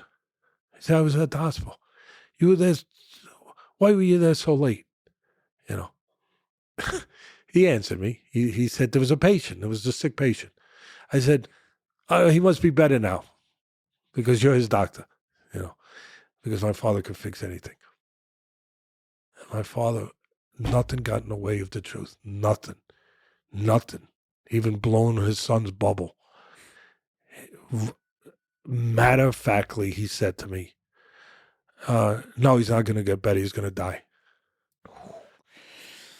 And so as a 9-year-old kid, you know, you're a kid, you're selfish, you know, not in a bad way, but, you know, you want what you, and I said two things. First, I said, how, you're his doctor. How? It can't be. And then I said, I just said it almost angry. Then why were you there? Like you should have been here with me. Yeah. And you know what he said to me? Because you don't give up on life. Go to bed. And Don't give up on life. And I finally connected the dots. This idiot that didn't graduate high school, I finally connected the dots. I was asking Cus to give up on life. You don't give up on life. You don't give up on aspirations of life. Life is all forms of life. Mm-hmm. It doesn't have to be a physical form of it. It's life. It's having a reason to be alive. It's having a reason to have tomorrow. And Cus's only reason to have tomorrow was to have another heavyweight champ. Yeah, and champ. Teddy Atlas, even though we were together all those years and we were partners and we trained together and we were, you know, the only thing we didn't do was what they did in the Indian movies where they cut the finger and they became blood brothers. Yeah. That's the only thing we didn't do. And I felt like we did that without cutting. And now here we are, and he freaking betrayed me. And then all of a sudden I connected the dots. I was like, he didn't betray me in that cold sense. He didn't give up on life. Years later, Mike Tyson apologized to you. What's meaningful to you about that? How does that fit the story? I want to be the great, gracious guy right now. Say, oh, I'm so human that you know, a man's man enough to say sorry.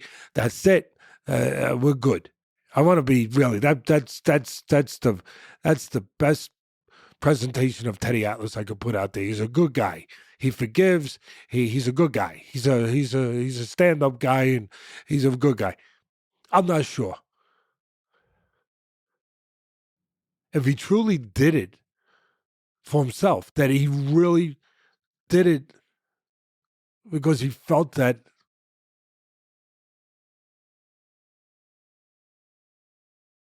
it was true.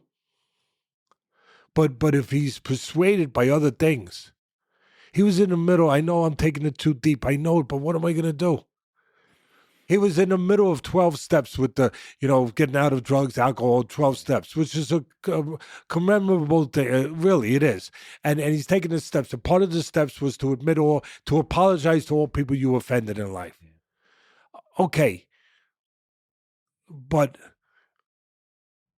are you doing it for the 12 steps, or are you doing it because you really, truly have come to terms with believing what you did was that hurtful to me, and that it matters to you that it was that hurtful to me, and that you were wrong in doing it? Did you do it for? I know that's deep. I know that I'm a freaking idiot.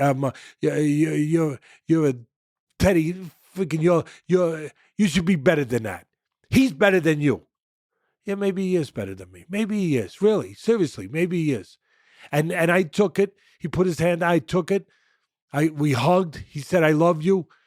Yeah. But I want to believe. But what did Cus tell me? No matter what a man says, it's what he does in the end that he intended to do all along.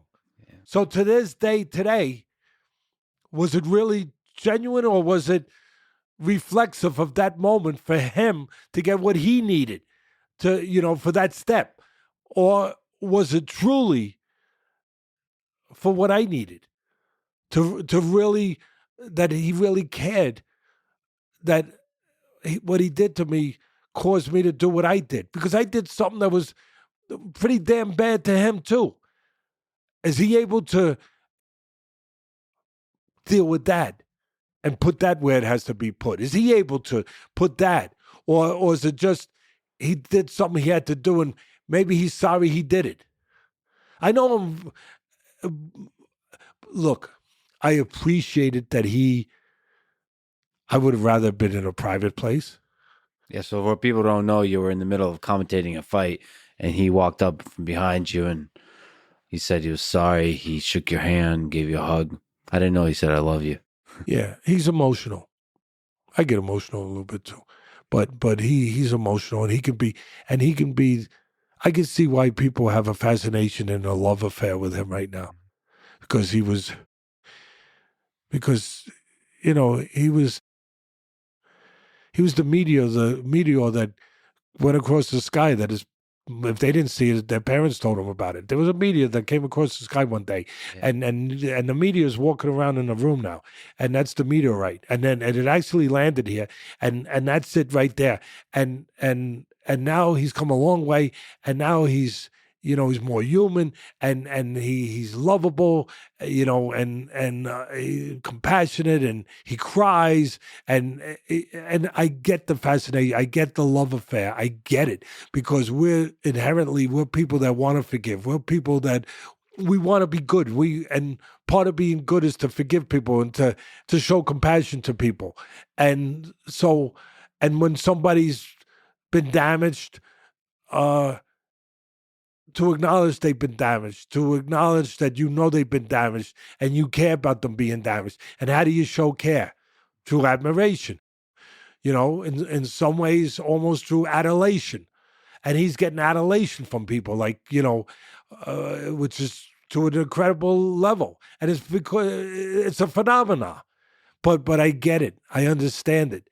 And I don't know if he gets it. I don't know if underneath all of this, he's a complex guy. He's a sensitive guy. I don't know, and I am too. Yeah. And One complex guy talking about another complex guy. I don't know if underneath it all, where he's really, truly at, as far as that day that he said that to me. Is there part of you that's sorry to Mike for I'm not sorry. pulling the gun on him? Yeah, and that's fair. I know dimensions of human nature too well to not know that he still has to have certain, because I have those strong feelings. What? It's not fair for him to have them? Damn right it's fair. Mm-hmm. Now he could look at it, if he was to be held to his word that night, that he just acknowledges that what happened he deserved because of what the position he put me in and he put himself in, what he did. And I wouldn't change nothing. Still, you don't regret pulling the gun on him. I regret that I had to. Yeah. Yeah, I regret very much that I had to. That I regret very much. He crossed the line. I hated him for putting me in that position. That how dare he think that somebody's feelings are that trivial? That the way I would feel about myself and the way the girl would feel about herself, that was 11 years old at the time, how she would feel about herself. How dare he think it's that trivial that, that I shouldn't be ready to both die and kill for that. Yeah. Why didn't Cus D'Amato see it in a deeper way and talk through it? The word came back to me, but of course, what does it mean? But the word came back to me that Cus said, you were right. But if he took the side of Teddy, he would destroy potentially a great fighter. Why do you think that? Okay, if you were to try to understand the point he was making. Why is that true? Isn't the part of greatness that you said is building the character of knowing what is right? What you know?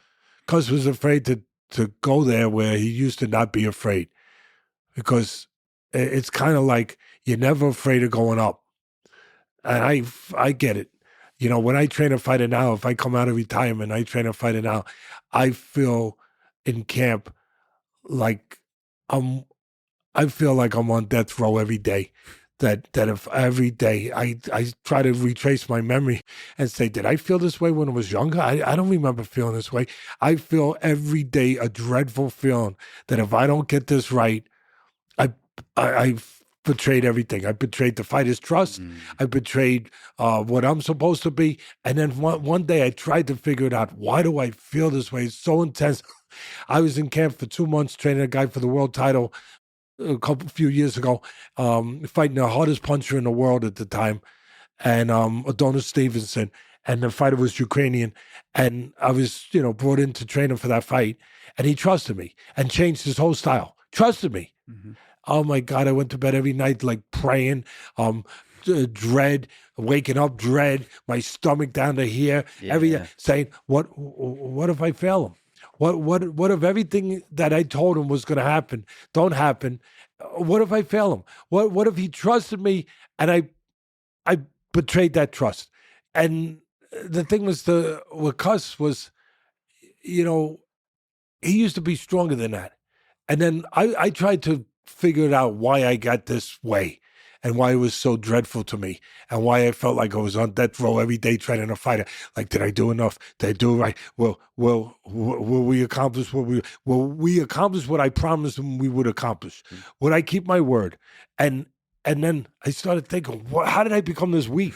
How did I become? I was a pretty strong freaking guy. Yeah. How did I become this weak? And then finally, I think I figured it out. You know why? Mm. Because I was always working to get up. But once I finally got up, now I was looking down. And I finally hit me. I said, I didn't want to lose. I said, there was nothing to lose on my way up. Mm-hmm. Now all of a sudden there's something to lose when you're up there and you're looking down. And that's where he was. And that's where Cus was. Cus was at the end of his rope. He accomplished the 2 world champs, all this stuff, right? Everything. And he did it right. Now all of a sudden, it wasn't about moving forward. It was about not falling down. Holy cow. I was like, I got it, Cus. I got it. I got it. You didn't want to fall down. Oh my God. You didn't want to fall. And this was his last chance. You don't give up on life. This was his last chance to live forever. To make everything he did worthwhile. To have the youngest it wasn't just heavyweight champ. You got to remember, he was the youngest heavyweight champ ever.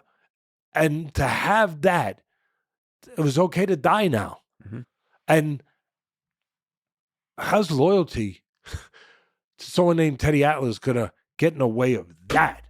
That's a tidal wave that there ain't no wall that's been made high enough to stop that tidal wave. And now I'll stop myself. Yeah, there is. Mm-hmm. But it would have to be an awful big one. And you know what? Who are we to say that we could ever build that wall that big? Who is any of it? Who am I to say? Do you think if you were to put yourself in the shoes of Cus D'Amato, can you see yourself having the big enough wall, or you would choose loyalty? Now, if I answer the way I feel, then I'm making myself John Wayne again. You don't have to answer then. I think loyalty is important. No matter what a man says, it's what he does in the end that he intends to do all along. I didn't make that up. Cus did. And when this all went down, those words came freaking echoing into my freaking ears. I didn't want them. Cotton doesn't help. And they freaking kept coming into my ears. And what do you think? Still an immature kid at the time. I was young. Still an immature kid at the time. What the freak do you think my response was? You were full of... Yeah. But I got past that. Do you forgive Cus? Have you found forgiveness? listen, I forgive him because he gave me more than he took away from me. Mm-hmm. If I can, what kind of man am I if I can at least acknowledge that and be grateful for that? He gave me more than he took from me, and I'm grateful for that. I'm also grateful for what I gave him. That I had, that I did give him some, and at that point in his life, you know, uh, a place, a place to still have test tubes and chemistry experiments, a laboratory where he could still create great fighter. Mm-hmm. And I helped give him that. I was part of that lab and making sure that lab was there. And just that there was the existence of test tubes in the place because you can't freaking do experiments without test tubes. No, you're the scientist with the test tubes. Yeah, I guess so. And I just hope that what I said earlier is really my thread through this whole thing. When you say, "Can you forgive Cus?" I'm still trying to forgive myself, and if I can have hope that I can forgive myself, I think that hope has to start with the power to forgive someone else. How can I ever forgive myself for all my failings and figure it out if I can't start and practice it by forgiving someone else for some shortcomings? And for me, that's the only sense of sometimes a very hard thing to make sense of. That's my North Star. That's my compass. Cus used to make me laugh. Me and him did everything together. We drive, and we get lost in the city. We get lost in the Bronx, and he'd get all frustrated. And he said, "Atlas, you're a great trainer, but you turn you around, you spin you around, and you're lost." And I said, "Me or we?" And because I was the only one who would argue with him, Yeah. and it was really funny sometimes. And I said, "We or me? You or we or?" And he goes, "I don't get it. Cus, you're lost. I'm lost. What are you talking about?" Yeah. And then all of a sudden, Cus couldn't give in. He just couldn't admit. He couldn't give in. You know what he said to me? All of a sudden, he goes, "When I was in the Army, if I had a compass, I could get out of the woods." I said, "We're not in the woods. We're not in the Army. We don't have a compass. Cus, just don't argue with me." One time we're driving. I want to get back to Catskill. We just finished at the Bronx. It's been a long day. Yeah. Visiting the Murderers Inc. Houses and everything else that he took me through for the 1800th time, and he would fall asleep. He was getting older, and he would just fall asleep in the car. So what do you think? I went a little faster, right? Mm-hmm. Because before he went to sleep, he said, "Don't speed." Mm-hmm. So I don't consider myself. I try to be an honest guy, and I try to be a freaking. But it was the 5 or 6 guys. What did I say earlier? Try to do less submitting. Yeah. Really, in all phases, try to submit a little less. Try to lie a little less today. Mm-hmm. A little less. Try to get stronger. Try to get a little better. Mm-hmm. So here we are, and we're driving, and all of a sudden he's, what did I do? 80, 75? Probably. Yeah. Probably did. Whatever. And all of a sudden he wakes up. "You were speeding." "Oh, I lie." "No, I wasn't." "Don't lie." "I'm not lying." You lied again. "Hey, you were speeding." Mm-hmm. Now, come on. This guy, he's, you know what I mean? He's unbelievable. So I got to freaking, he's David Copperfield. I want to know the trick. Yeah. I want to know how he made this thing disappear. Mm-hmm. So I said, "What are you talking? How do you know?" He goes, "Because I timed you. I looked at the post number," and I'm like, "What?"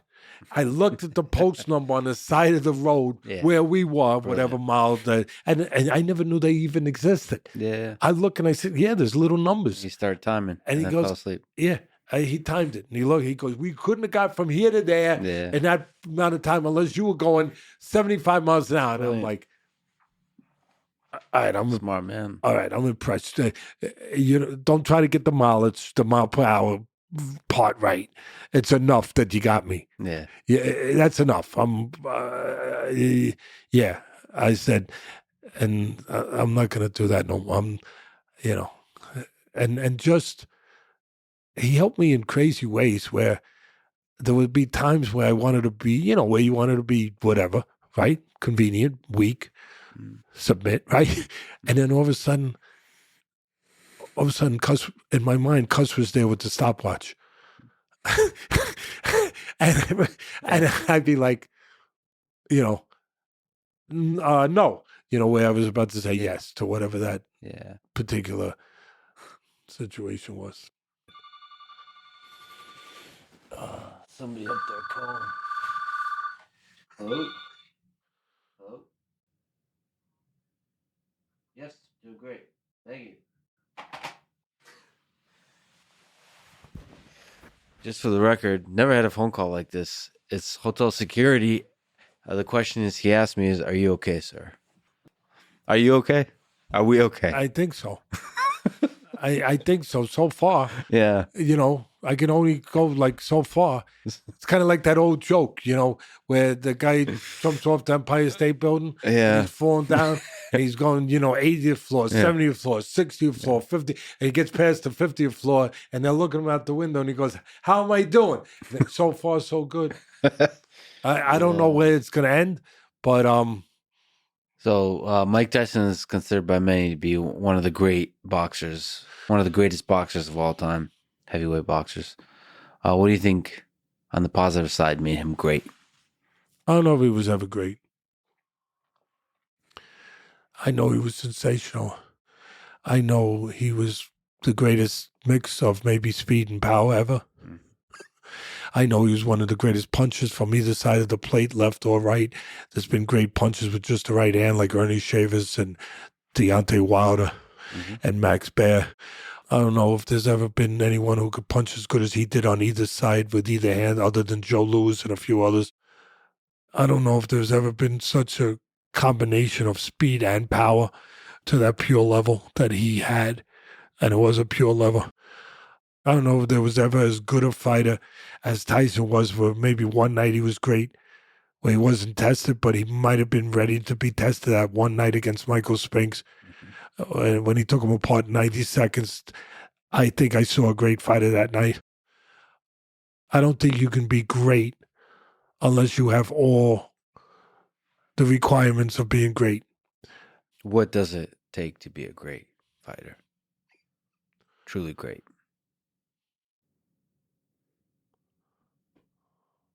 To not rely on someone else's weakness to be strong. To be strong on your own. Too often he relied on other people's weakness, whether it's by being intimidated or whether it's because his talent was so much greater than theirs that it was like putting a monster truck in there with a Volkswagen, and the Volkswagen was going to get crushed. No matter how much horsepower the Volkswagen might have had under the hood and you put under the hood, it was going to get crushed. The monster truck was not going to allow it to be a contest. And to be able to find a way when your talent wasn't enough. He didn't find a way when his talent wasn't enough. And I'm not making statements if I'm not ready to put some evidence, like if we were in a courtroom, Exhibit A, when he fought Buster Douglas, Buster Douglas matched his will and didn't get intimidated, stood up to him. He didn't do what most people did. He didn't submit even a little bit. Not that night. He had in the past, but that night he didn't. Why? Because Buster had a secret weapon that night, his mother. Buster's mother had died a few months previous. He loved his mother very much. Buster had always had talent. Big heavyweight, talented, could punch, technically solid. He was all those things. Always was. But he quit in fights. He did less than he should have done. He never lived up to his ability. He gave in. He submitted. He wasn't strong enough. He never had a reason to be strong enough. When his mother died, he had a reason. Nothing could hurt him as much as his mother dying hurt him, Mike Tyson included. That night, Mike Tyson could not hurt him as much as his mother had hurt him by dying. That night, he had a reason to be strong for his mother. And he was strong. He was everything he was supposed to be and more. And he stood up to Mike. And Mike, for the first time, maybe ever, was in a fight where he had to overcome something, where he had to be more than talented, more than a puncher, more than a guy with scintillating speed. And he wasn't. And then that night got followed by another night with Holyfield. Holyfield wasn't as talented as him, as big, as much a puncher. But Holyfield had the character. He was strong in ways that Tyson wasn't strong. He was strong in a way where he could find a way. He was willing to find a way. He's willing to go to the cliff to truly die before he submitted. A lot of stuff is just words. Yeah, they're going to have to carry me out on the shield. Yeah, sure, okay. Yeah, until it comes time to be carried out on the shield. Sometimes there's people that actually mean it. Mm-hmm. You think Mike didn't have that? Well, all right. Let's just say arbitrarily, I don't have his record in front of me. Let's say he was 55-5. I know he had about 5 losses. All right, let's say he was 55-5, right? A lot of knockouts. I have a saying, a fight's not a fight until there's something to overcome. Until then, it's just an athletic exhibition, contest. Yeah, who's a better athlete? Who's got more quick twitch fibers? Who's more developed? Who's in better this? Who's more developed in those physical areas? But a fight is not a fight until there's something to overcome. Okay. So if you go by my definition, not Webster's, my definition, which I think means something. Mike Tyson was only in 5 fights in his life. The 5 fights where there was something to overcome, and he didn't overcome it. Now, I know people hate me for this, including Tyson. I understand. Hate me. Oh, you're a hater because you weren't with him. You didn't make the money because this, because that, because you got betrayed. I think I'm better than that. I hope I'm better than that. I believe I'm better than that. I'm not a hater. I've broadcast fights for 25 years on ESPN where there were some people in the corner I did not like. And if they did a good job, this guy's doing a great job. And then there were guys that I liked and I had friendship. He messed up. And we weren't friends no more. Friendship got to be tested. Remember that? So we weren't friends no more. But why did I do that? Because it was my job. It was more important for me. When it's all over with, the only thing you're left with is, we're going to be dust, all of us, right? The only thing we're left with is what carries on, our reputation. Legacy, whatever that is. But our reputation. That's all we're left with. And that's all our kids are left with. I want it to be as good as it can be. I've always had an ability. I've done a lot of things wrong, and I've had a lot of lackings.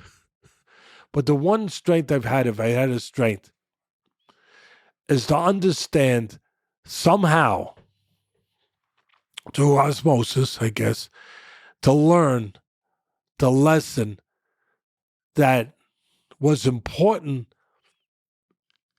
is not what's in front of you for those 5 seconds, for that moment in life. It's what's left behind you when those 5 seconds are gone. When whatever it is that you're dealing with, whatever that moment is, that moment, what you do in that moment, the action of that moment is going to stay with you and be you. It's going to become you. What you face for that moment, it's gone. It's gone in the air in an instant. It's gone. It's done. Whether you stand up there and you get shot in the head, and the guy freaking blows your brains out, or you stand up here, or you're fighting a guy who's like a scary guy to fight, but you fight him and you beat him, or he beats you up. But how you represented yourself in that moment is all that matters. That's going to live. What happened don't matter. It don't matter that you got shot in the head. I know that sounds absurd, but if you believe that it was important to stand up and take the chance to get shot in the freaking head rather than to live like an empty vessel, you know what? That's all that freaking matters.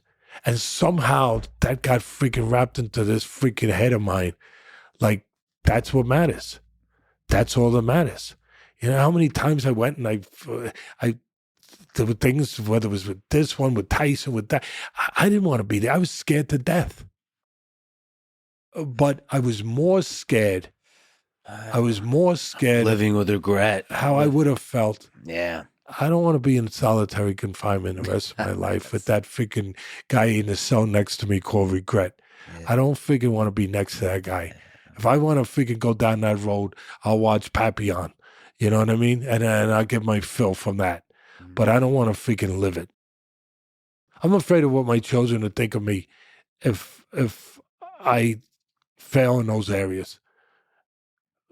Why? Because that's forever. When I'm closing my eyes for the last time, I don't want to have that fear. I don't want to have that fear. You know, whether I'm going down there or whether I'm going up there. You know, I laugh because I was around guys years ago that used to, when we talk about that, you know, in jest, you know, and I would get a kick out of this one guy who'd been around the block a few times. When he say, "Hey Teddy, I ain't worried about that. I got friends in both places."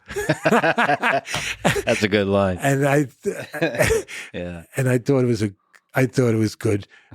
Listen, Mike Tyson, you want me to say he was a great fighter? Then you want me to betray what I really, you know what I mean? You want me to do that? I ain't doing it for, listen, I could do it to be a bigger Teddy Atlas, and I know it would work for me. I know it'd do great promotional work for me. I know it would make me more popular in certain areas. I know it. I'm not that dumb. Not that dumb. But I also know what else it would do to me. Mm-hmm. And I don't want it to do that to me. I think he was a great talent. I think maybe the night with Michael Spinks, maybe the night with maybe he could have been that fighter. Maybe he could, but he didn't never really get tested. But he might have been ready no matter what. I have to be tested that night. That's how good he was. That's how, even though it was a guy who used to be a light heavyweight, I get it.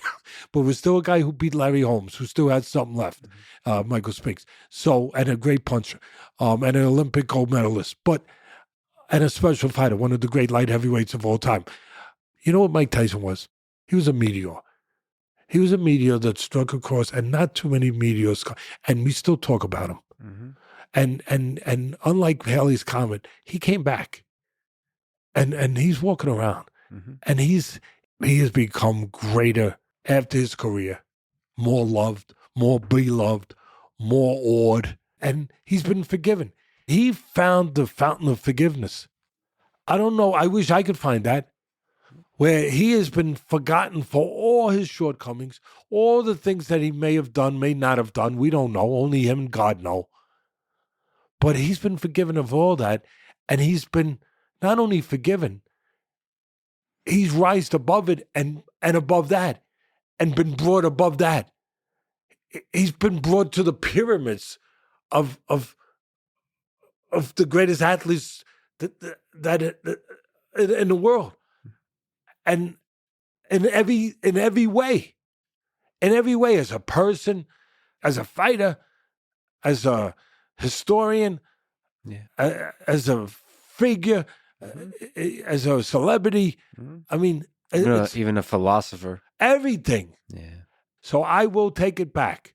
All right, all you guys out there, you forgive me? He's the greatest of all time if you encapsulate all that. If you encapsulate everything I just tried to describe and explain, if you put that all, he's the greatest of all time. Yeah, he is. But he still might be 0-5 in a record of 55 fights. He might, in Teddy Atlas's book, again, I got friends in both places, so it's okay.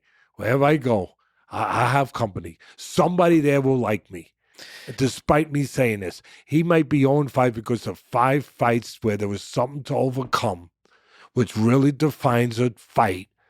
He didn't find a way.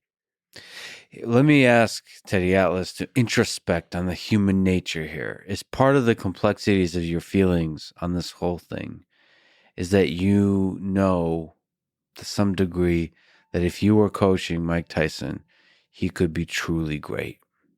I know, I'm going to cut you right off because you asked $1 million question. I wish you didn't, but you did. You did. Because that's why. When do I get paid? That's why you get paid. I get it. You took the words out of my mouth. That's why you are where you are, and that's why I'm here. The humility. I'm gonna again, full disclosure. It's important, right? I'm gonna cheat. I'm gonna take some of Cus's wisdom. All right, a little bit of mine. Yeah. Cus told somebody that if Teddy Atlas got his way, he might have been a better person, but we would have risked him not being a great fighter.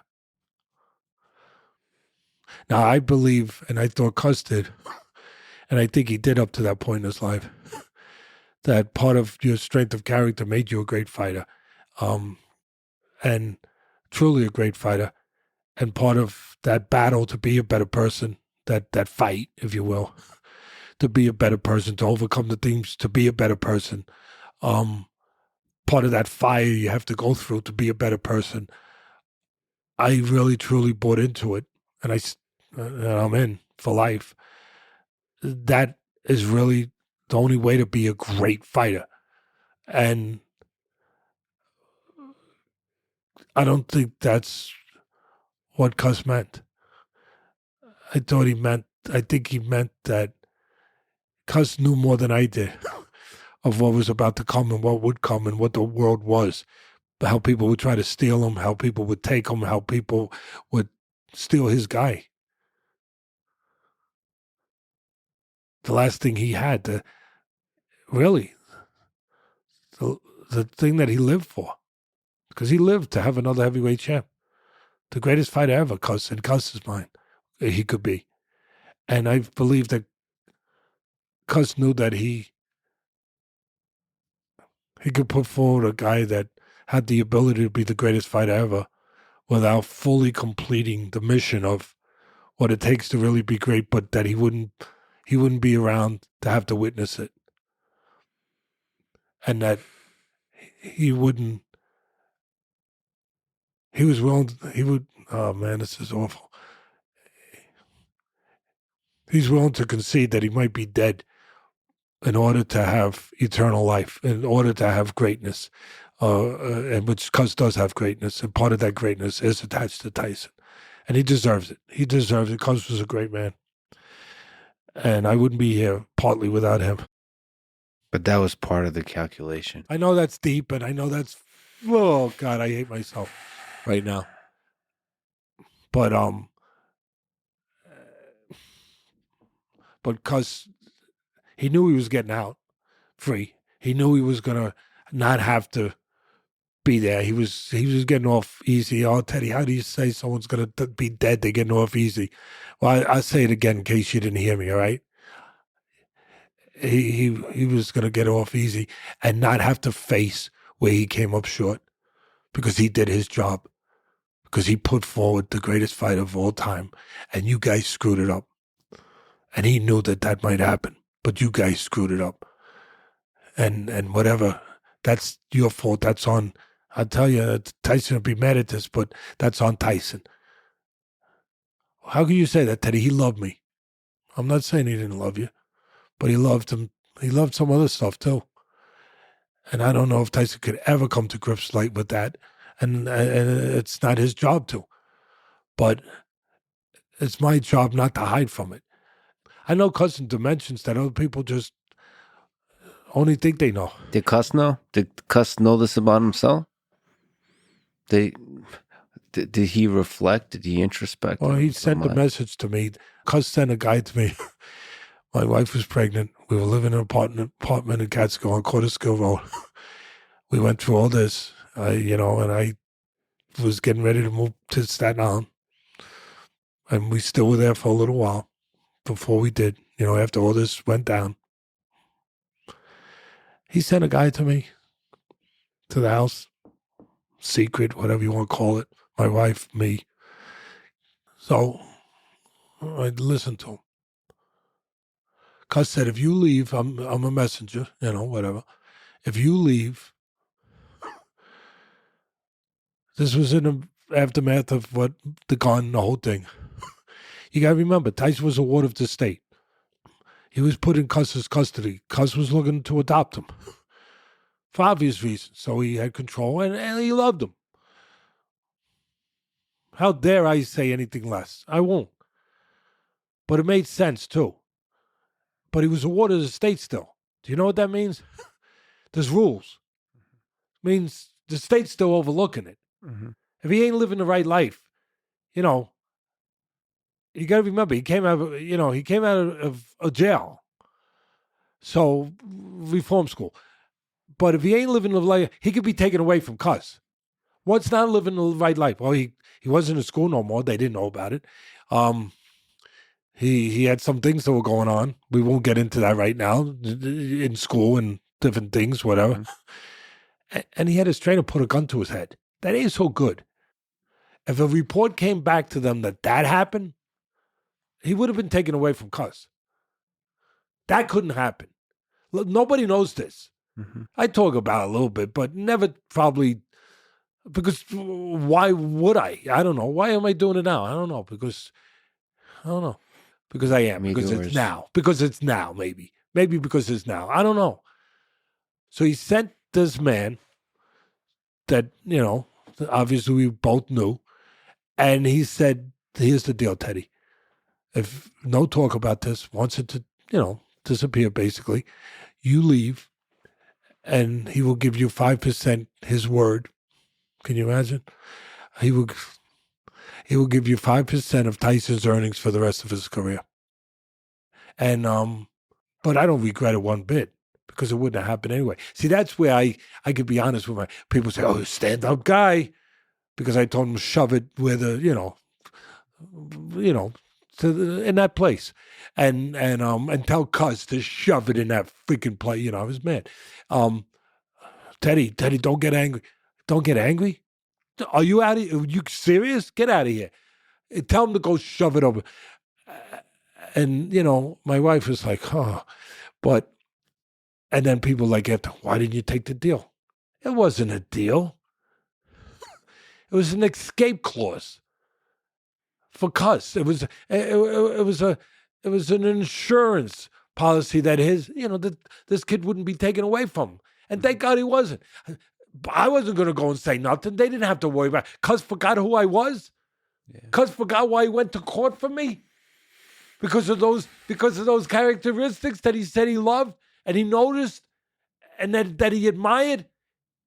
I didn't lose those characters. He forgot that was me. He forgot who he was talking to.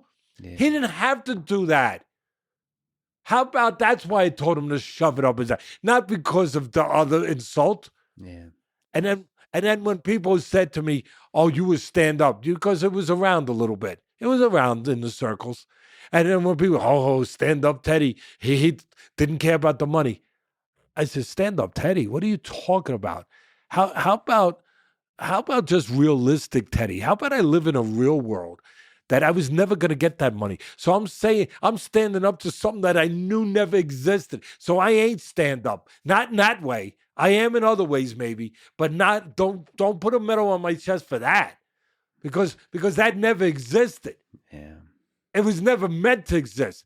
But he didn't even understand. That was the one thing that really disappointed me in Cus. I was like, Cus, you really allowed this to get to you.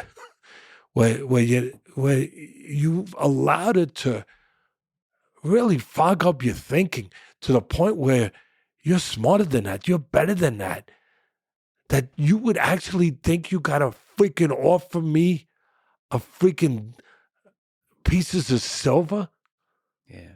You really think that? That's what you, freak you. Like, all that you told me that you love me and that I was the young master and all this, and you think you were going to buy me?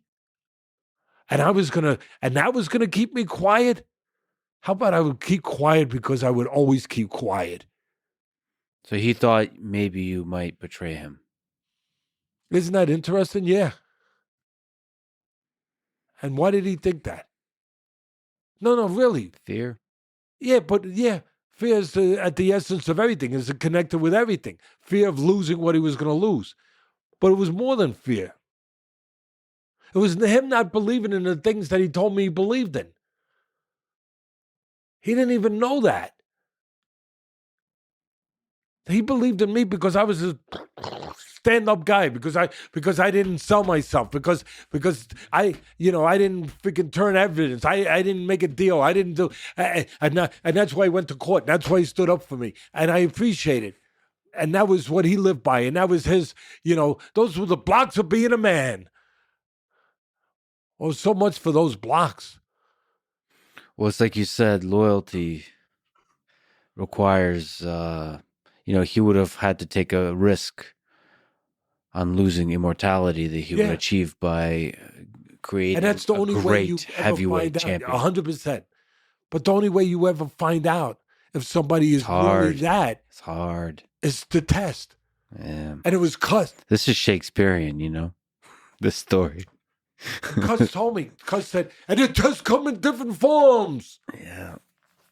I said, all right, Cus. This was his test. And some people pass this test because they're able to pass that test, because it's not really a test. Not for them, because it doesn't speak to their weakness. But it's the test that speaks to the weakness. That's the one. So this one, I get it. I get what it spoke to, Cus. And you know what? At the end of the day, I forgive you. And I feel bad for you. I feel bad that you were put in that position after you lived your life that way, and that you taught that and you preached that from the mountaintops, that you had to be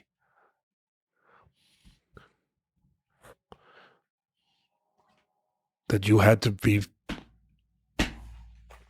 not going to use the word, but that you had to fail yourself, and that you had to somehow know that before you died.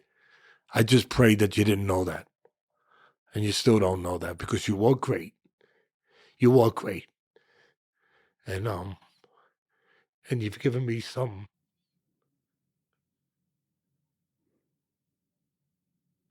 You've given me something to aspire towards. To try to be less weak. Try to be better. And try to be as good as you want it to be. I wish I can someday. More importantly, I wish I could make my father,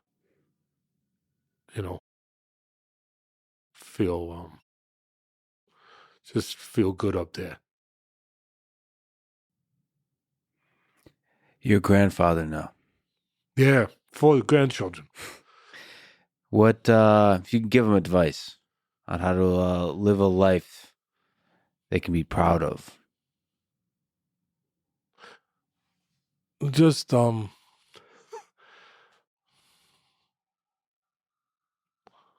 do everything you can to the best of your ability every day to like yourself.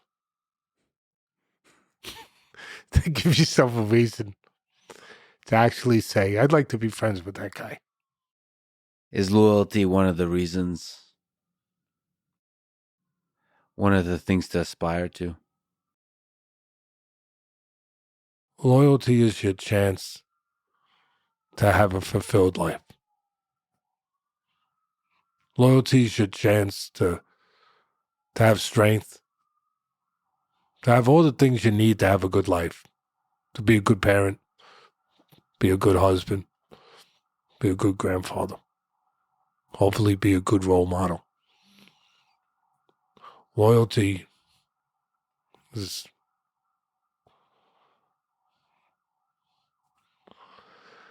if you could find something to drink,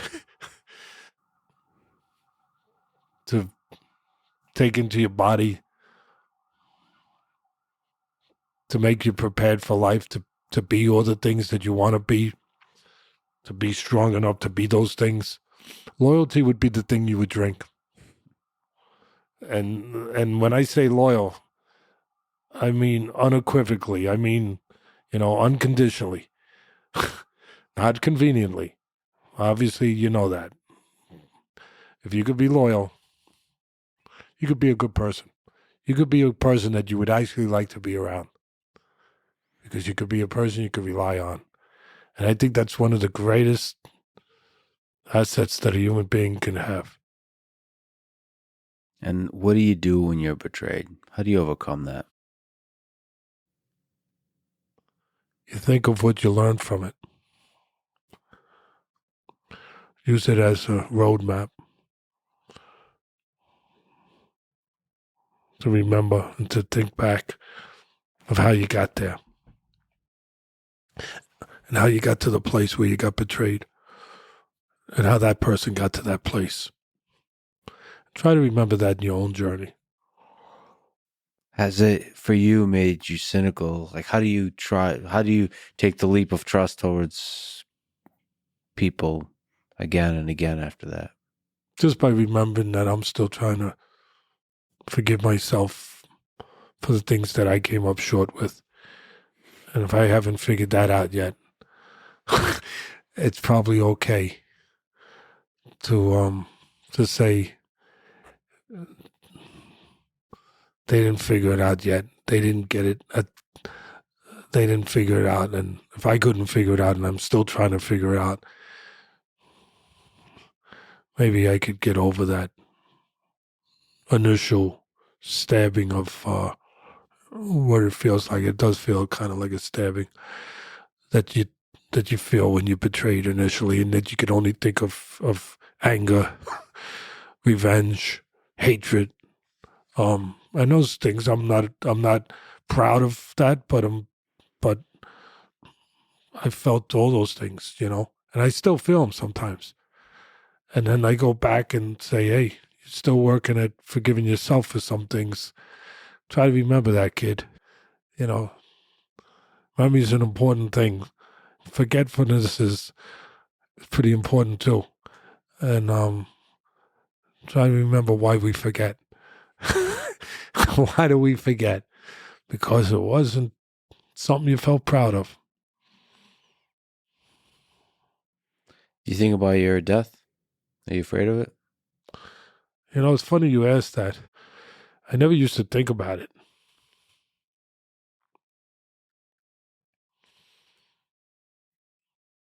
I know people in both places, I know. You got it covered. You're gonna be all right. Don't forget that. Yeah. I know people in both places. Yeah. Both neighborhoods. I I've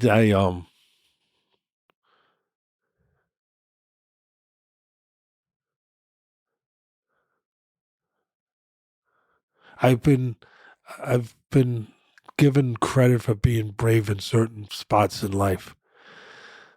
I hope I can be brave when it comes time to leave life. I hope I can be, and that's just as real and honest as you can be about it. I hope I can be, so far so good. When I've had to be certain things that I was scared to freaking death, I found a way to beat them for the most part. And so I figured when that day comes, I'll figure that out too. It's going to be another test, maybe the last one. Teddy, it's a huge honor to talk to you. It's my pleasure. Thank you for being the human you are, for being honest about the full range of human nature. And thank you for talking today. Thank you. Thank you for having me, and thanks for listening. Thanks for listening to this conversation with Teddy Atlas. To support this podcast, please check out our sponsors in the description. And now, let me leave you with some words from Muhammad Ali. I hated every minute of training, but I said, don't quit, suffer now, and live the rest of your life as a champion. Thank you for listening, and hope to see you next time.